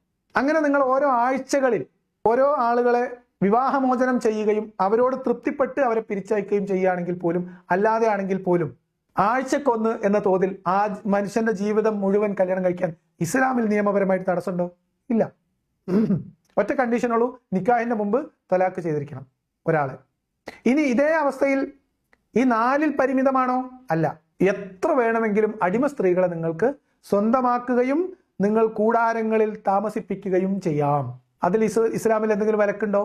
ഒരു വിലക്കില്ല. അഷ്റഫ് ഡോക്ടർ കേൾക്കണതൊക്കെ എന്നെ വിലക്കുണ്ടോ? കൊള്ള സംഘങ്ങൾ യാത്ര പോവുകയും ഉറങ്ങിക്കിടക്കുന്ന ഗോത്രങ്ങളെ ആക്രമിക്കുകയും സ്ത്രീകളെയും കുട്ടികളെയും പിടിച്ചെടുത്ത് യുദ്ധമുതലിനൊപ്പം കൊള്ള മുതലായിട്ട് പരിഗണിക്കുകയും യോദ്ധാക്കൾക്കിടയിൽ വീതം വെക്കുകയും ചെയ്തിരുന്ന വൃത്തികേട് അതിന് നേതൃത്വം കൊടുത്തിരുന്ന ആളാണ് മുഹമ്മദ് നബി. ആ ആളാണ് നന്മ തിന്മ പഠിപ്പിക്കാൻ വന്നിട്ടുള്ളത്. അങ്ങനെ ലഭിക്കുന്ന സ്ത്രീകളിൽ ബന്ദികളായി പിടിക്കപ്പെട്ടവരിൽ ഒരു ഭാര്യയും ഭർത്താവും അടിമകളായി ലഭിച്ചാൽ പോലും ആ അടിമയായി ലഭിച്ച സ്ത്രീയുടെ, അടിമയാക്കി പിടിച്ച സ്ത്രീയുടെ ഭർത്താവ് അവിടെ ജീവനോടെ ഇരിക്കുന്നുണ്ടെങ്കിൽ പോലും ഈ ഉടമസ്ഥന് ഈ അടിമ സ്ത്രീയുമായി ശാരീരിക ബന്ധം അനുവദിക്കപ്പെട്ടിട്ടുണ്ട് എന്ന് കിതാബിൽ എഴുതി വെച്ച കിതാബിന്റെ പേരാണ് വിഖു. ഖുർആൻ വചനം 4:24, മറ്റുള്ളവരുടെ വിവാഹ ബന്ധത്തിൽ ഇരിക്കുന്ന സ്ത്രീകളും നിങ്ങൾക്ക് നിഷിദ്ധമാക്കപ്പെട്ടിരിക്കുന്നു, നിങ്ങളുടെ കൈകൾ ഉടമപ്പെടുത്തിയവർ ഒഴികെ. അതായത് നിങ്ങളുടെ കയ്യിലുള്ള അടിമ സ്ത്രീയുടെ ഭർത്താവ് ജീവനോടുണ്ടെങ്കിലും കുഴപ്പമില്ല, കാര്യാക്കണ്ട, ആസ്വാദനത്തിന് തടസ്സം ഇസ്ലാം നിൽക്കുന്നില്ല. ഇതാണ് ഡോക്ടർ പറഞ്ഞ ഇസ്ലാം ആസ്വാദനങ്ങൾ വിലക്കിയിട്ടില്ല. അതേ സമയത്ത് നിങ്ങൾക്ക് ബുദ്ധിമുട്ടുണ്ടാക്കുന്ന ചില കാര്യങ്ങൾ അള്ളാഹ് വിലക്കിയിട്ടുണ്ട്. ഏതുപോലെ? സ്വയംഭോഗം ഹറാമാണ്. പക്ഷെ ഇതുപോലെ അടിമ സ്ത്രീകളുമായി ബന്ധപ്പെടൽ, അവരെ ശാരീരികമായിട്ട് ഉപയോഗിക്കൽ, അവരുടെ ഭർത്താവ് ഇൻ കേസ് ജീവനോടെ നിങ്ങളുടെ അപ്പുറത്ത്, നിങ്ങളുടെ വീടിന്, നിങ്ങളുടെ തൊടിയിൽ തന്നെ ജീവനോട് ഇരിക്കുമ്പോഴാണെങ്കിൽ പോലും ഈ അടിമ സ്ത്രീ നിങ്ങൾക്ക് അനുവദിക്കപ്പെട്ടത്. എങ്ങനെ ഇരിക്കുന്നു? ഇനി ആസ്വാദനത്തിന് ഇസ്ലാമിൽ ഒരു വിലക്കും ആർക്കും ഉണ്ടായിട്ടില്ല. അപ്പൊ നമുക്കറിയാലോ, ഇസ്ലാമിൽ ആസ്വാദനം അനുവദിക്കപ്പെട്ടിട്ടുണ്ടെങ്കിൽ മുഹമ്മദ് നബിക്ക് അതുക്കും മേലെ ഒരു ആസ്വാദനത്തിനുള്ള അവസരം അള്ളാഹ് ഒരുക്കി കൊടുക്കും. കാരണം ഇവരുടെ നേതാവാണ്. പ്രത്യേക ചില പരിഗണനകൾ, ഒരു പ്രിവിലേജ് എപ്പോഴും ഉണ്ടാവുമല്ലോ. ആ പ്രിവിലേജ് ഖുർആനിലൂടെ അള്ളാഹു ഇറക്കിക്കൊടുത്തതായിട്ട് മുഹമ്മദ് നബി വിളിച്ചു പറഞ്ഞ ഖുർആൻ സൂക്തം ഇതാ 33:50. എന്താ പറയുന്നത്? നബിയെ, നീ വിവാഹമൂല്യം കൊടുത്ത നിന്റെ ഭാര്യമാരെ നിനക്ക് നാം അനുവദിച്ചു തന്നിരിക്കുന്നു. എന്തൊരു ഔദാര്യാണ്! അവരെ മാത്രമല്ല, അള്ളാഹു നിനക്ക് അധീനപ്പെടുത്തി തന്ന കൂട്ടത്തിൽ നിന്റെ വലത് കൈ ഉടമപ്പെടുത്തിയ അടിമ സ്ത്രീകളെയും. യുദ്ധത്തിന്റെ മുതൽ ഓരി വെക്കുമ്പോൾ 5-1 മുത്തുനബിക്കുള്ളതാണ്. അതുകൊണ്ട് ആ 5-1 നബിക്ക് അനുവദിക്കപ്പെട്ടിട്ടുണ്ട്. കഴിഞ്ഞിട്ടില്ല. നിന്നോടൊപ്പം സ്വദേശം വിട്ടുപോകുന്നവരായ പിതൃവ്യന്റെ പുത്രിമാർ, നിന്റെ പിതൃ സഹോദരിമാരുടെ പുത്രിമാർ, നിന്റെ അമ്മാവന്റെ പുത്രിമാർ, നിന്റെ മാതൃ സഹോദരിമാരുടെ പുത്രിമാർ എന്നിവരെയും വിവാഹം ചെയ്യാൻ അനുവദിക്കുന്നു എന്ന് ബ്രാക്കറ്റിൽ മാത്രമേ ഉള്ളൂ, ഖുർആനായത്തിലില്ല. കാരണം ഇത് വിവാഹം ചെയ്യാനുള്ള അനുവാദമല്ല എന്ന് സൈനബിന്റെ കാര്യം കൊണ്ട് നമുക്ക് വ്യക്തമാണ്. അതെങ്ങനെയാണെന്നൊക്കെ നമുക്ക് പിന്നെ വിശദമായിട്ട് വേണമെങ്കിൽ പറയാം. ഡോക്ടർ വരികയാണെങ്കിൽ നമുക്ക് സംസാരിക്കാം. ഡോക്ടർ വരുമ്പോൾ പ്രത്യേകം ശ്രദ്ധിക്കുക, സ്ലേറ്റും പെൻസിലും നിർബന്ധമായിട്ട് കൊണ്ടുവരണം. ഇനിയോ, മുഹമ്മദ് നബിയുടെ പ്രിവിലേജ് കേട്ടോളി. സത്യവിശ്വാസിനിയായ ഒരു സ്ത്രീ സ്വദേഹം നബിക്ക് ദാനം ചെയ്യുന്ന പക്ഷം നബി അവളെ വിവാഹം കഴിക്കാൻ ഉദ്ദേശിക്കുന്നുവെങ്കിൽ അതും അനുവദിച്ചിരിക്കുന്നു. ഇത് സത്യവിശ്വാസികളെ കൂടാതെ നിനക്ക് മാത്രമുള്ളതാകുന്നു. അവരുടെ ഭാര്യമാരുടെയും അവരുടെ വലതു കൈകൾ ഉടമപ്പെടുത്തിയവരുടെയും കാര്യത്തിൽ നാം നിയമമായി നിശ്ചയിച്ചിട്ടുള്ളത് നമുക്കറിയാം, നിനക്ക് യാതൊരു വിഷമവും ഉണ്ടാവാതിരിക്കാൻ. അപ്പൊ ഇതാണ് ഇസ്ലാമിന്റെ അടിത്തറ. മുഹമ്മദ് നബിയുടെ ആസ്വാദനത്തിന് യാതൊരു ഭംഗവും വരാതിരിക്കാൻ വേണ്ടി മുഹമ്മദ് നബി അള്ളാഹു എന്ന ഒരു ബിംബത്തെ മറയാക്കി അദ്ദേഹത്തിന്റെ ആസ്വാദനത്തിനുള്ള സാഹചര്യങ്ങൾ ഒരുക്കുകയും തന്റെ കൂടെയുള്ള ജനത്തെ മുഴുവൻ തന്റെ ആസ്വാദനത്തിന് ഉതകും വിധം വരുതിയിൽ നിർത്തുകയും ചെയ്യാൻ വേണ്ടി പടച്ചുണ്ടാക്കിയ ഒരു നിയമാവലിയുടെ, ഒരു ഗോത്ര നിയമത്തിന്റെ പേര് മാത്രമാണ്. ചിന്തിക്കുന്നവർക്ക് ദൃഷ്ടാന്തമുണ്ട് എന്നാണ് എനിക്ക് അവസാനമായിട്ട് പറഞ്ഞു വെക്കാൻ ഉള്ളത്. കുറച്ച് നീണ്ടുപോയി. അഷ്റഫ് ഡോക്ടർക്ക് സമയമില്ല എന്ന് പറഞ്ഞ് തോണ്ടി വെച്ച കാര്യങ്ങളൊക്കെ നമ്മൾ കുറച്ച് സമയം എടുത്തിട്ട് വിശദീകരിക്കേണ്ടി വന്നതുകൊണ്ടാണ് ഇങ്ങനെ സംഭവിച്ചത്. അത് നിങ്ങൾ മനസ്സിലാക്കും എന്ന് വിചാരിക്കുന്നു. ഇനി പറയേ, ഇസ്ലാമിൽ ആസ്വാദനങ്ങൾക്ക് വിലക്കുണ്ടോ? സ്വയംഭോഗം വിലക്കിയാൽ എന്താ? അടിമ സ്ത്രീകളെ ഭോഗിക്കാനുള്ള അനുവാദം നിങ്ങൾക്ക് തന്നില്ലേ കാരുണ്യമായ പഠിച്ചവൻ? മുഹമ്മദ് നബിക്ക് അതിനൊന്നുള്ള ഗ്യാപ്പ് കിട്ടിയില്ല. ആരെങ്കിലും സ്വദേഹം, ഞാൻ നിങ്ങൾക്ക് ശരീരം സമർപ്പിക്കാൻ എന്ന് പറഞ്ഞിട്ട് ആരെങ്കിലും വന്നാല്, ആയിഷ നബി പറയുന്നുണ്ട്, സ്വന്തം ശരീരം സമർപ്പിക്കാൻ വരുന്നവരെ കാണുമ്പോൾ എനിക്ക് ഭയങ്കര കലി വരുമായിരുന്നു എന്ന് ആയിഷ പറയുന്നുണ്ട്. എന്ന് മാത്രമല്ല, മുഹമ്മദ് നബി ചില ആൾക്കാരോട് ചെന്നിട്ട് നീ നിന്റെ ശരീരം എനിക്ക് ദാനം ചെയ്യുക എന്നൊക്കെ ചോദിക്കുന്നുണ്ട്. അവസാനം തടിയൂരി പോരും. പക്ഷെ ആള് ഡീസന്റ് ആയിരുന്നു ആ കാര്യത്തില്. അവിടെ കൺസെന്റ് കൊടുത്തില്ല. അപ്പം തടിയെടുത്തു. നീ നിന്റെ ശരീരം എനിക്ക് സമർപ്പിച്ചാലും അല്ലെങ്കിൽ നിന്നെ എനിക്ക് സമർപ്പിച്ചാലും. ഒരു കൂട്ടം ആൾക്കാരെയും കൊണ്ട് ഒരു രാത്രി ഒരു ഈന്തപ്പന തോട്ടത്തിന്റെ ഉള്ളിൽ ഒരു വീട്ടിലേക്ക്, ഒരു കൂടാരത്തിലേക്ക് കൂടെ വന്നവരെ പുറത്ത് നിർത്തിയിട്ട് അകത്തോട്ട് കയറി പോയിട്ട് കാണിച്ച കുൽസിത പ്രവർത്തനമാണ് ഞാൻ ഈ പറഞ്ഞത്. ഇനി നിങ്ങൾ പറ, ഇസ്ലാമിൽ എന്തെങ്കിലും ആസ്വാദനത്തിന് കുറവുണ്ടോ? അതുകൊണ്ടാണ് ഞാൻ പറഞ്ഞത് ഇസ്ലാം ആസ്വാദനം വിലക്കിയിട്ടില്ല.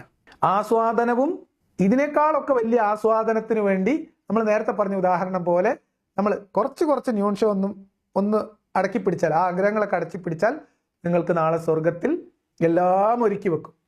അപ്പൊ നിങ്ങളുടെ മുന്നോട്ട് ഈ സ്വപ്നം എന്ന ആസ്വാദനം, ഊറിയ സ്വപ്നം കാണുന്നതും അത് ആഗ്രഹിക്കുന്നതും തെറ്റാണ് കൂട്ടരെ. നാളെ സ്വർഗത്തിൽ അനുവദിക്കപ്പെട്ട ഹൂർലീങ്ങളെ മുത്തനബിനെ സ്വപ്നം കാണുന്ന പോലെ ഹൂർലീങ്ങളെ ഒരാൾ സ്വപ്നം കാണുകയാണെങ്കിൽ അതിൽ ആസ്വാദനത്തിന് തടസ്സമുണ്ടോ? എന്താ പ്രശ്നം? ഇസ്ലാം പഴഞ്ചനാണ്, പിന്തിരിപ്പനാണ്, ആസ്വാദനമില്ല എന്നൊക്കെ പറയുന്നവർ ഈ ഒരു വീഡിയോ എങ്കിലും കേട്ടിട്ട് ആ തെറ്റിദ്ധാരണ മാറ്റണം. കാരണം ഏറ്റവും കൂടുതൽ ആസ്വാദനം, മരിച്ചാലും തീരാത്ത ആസ്വാദനം മനുഷ്യർക്ക് വേണ്ടി ഒരുക്കി വെച്ച മഹാമതത്തിന്റെ പേരാണ്. അതുകൊണ്ട് ഇനി ആരും ഇസ്ലാമിൽ ആസ്വാദനമില്ല എന്ന് പറയരുത്. ഇസ്ലാമിൽ നിങ്ങൾക്ക് ആകെ ഇല്ലാത്തത് മനസ്സമാധാനം, പിന്നെ കുറച്ച് പേടി ഉണ്ടാവും അതിൻ്റെ കൂടെ. ആസ്വാദനം ഇല്ല എന്ന് മാത്രം പറയരുത്. അപ്പൊ നിങ്ങൾക്ക് എന്താണ് ഇസ്ലാമിൽ ഉള്ളത് ഇല്ലാത്തത് എന്ന് തിരിച്ചറിയാത്തതിന്റെ ഒരു പ്രശ്നം കൂടിയുണ്ട്. അതുകൊണ്ട് അതിൽ നിന്ന് അത് മനസ്സിലാക്കാൻ നിങ്ങൾ ശ്രമിക്കുക. ആസ്വാദനമാണ് ഒരു മനുഷ്യന്റെ താല്പര്യമെങ്കിൽ ഏറ്റവും സേഫ് സ്ഥലം ഇസ്ലാമാണ്. അതുകൊണ്ട് ആരെങ്കിലും കോളേജിൽ വന്നിട്ട് ആസ്വദിക്കാൻ വേണ്ടി മതം വിട്ടോളൂ പറഞ്ഞാൽ പോയി പണിയൊക്കെടാ, ഞങ്ങളെ മാത്രം ഇല്ലാത്ത എന്താ ആസ്വാദനാണ് മതമില്ലാത്തടത്തുള്ളതെന്ന് തിരിച്ചു ചോദിക്കാൻ വിശ്വാസികൾ പ്രാപ്തരാവണം എന്നാണ് എനിക്ക് പറയാനുള്ളത്. അഷ്റഫ് ഡോക്ടർ നിങ്ങൾ ഒന്നുകൊണ്ട് പേടിക്കേണ്ട. കോളേജ് ക്യാമ്പസുകളിൽ അങ്ങനെ പ്രശ്നം ഉണ്ടാക്കുന്നുണ്ടെങ്കിൽ, ആസ്വദിക്കാൻ വേണ്ടി മതം വിടാൻ വേണ്ടി അവിടെ അങ്ങനെ ക്യാൻവാസിംഗ് ഒക്കെ നടക്കുന്നുണ്ടെങ്കിൽ ഞാൻ വരാം. മുസ്ലിം കുട്ടികൾക്ക് ഞാൻ ക്ലാസ് എടുത്തു കൊടുക്കാം. ആസ്വാദനങ്ങൾക്ക് ഏറ്റവും സേഫ് സ്ഥലം ഇസ്ലാമാണ്. പ്രത്യേകിച്ച് നിങ്ങൾ ആസ്വാദനം എന്ന് മനസ്സിലാക്കുന്ന കാര്യങ്ങൾ. എനിക്കങ്ങനെ ഇസ്ലാമിന്റെ ഒരു മേന്മ പറയുന്നതിന് ഒരു മടിയുള്ള ആളല്ല ഞാൻ. സത്യമായിട്ട് നമ്മൾ പറയണം.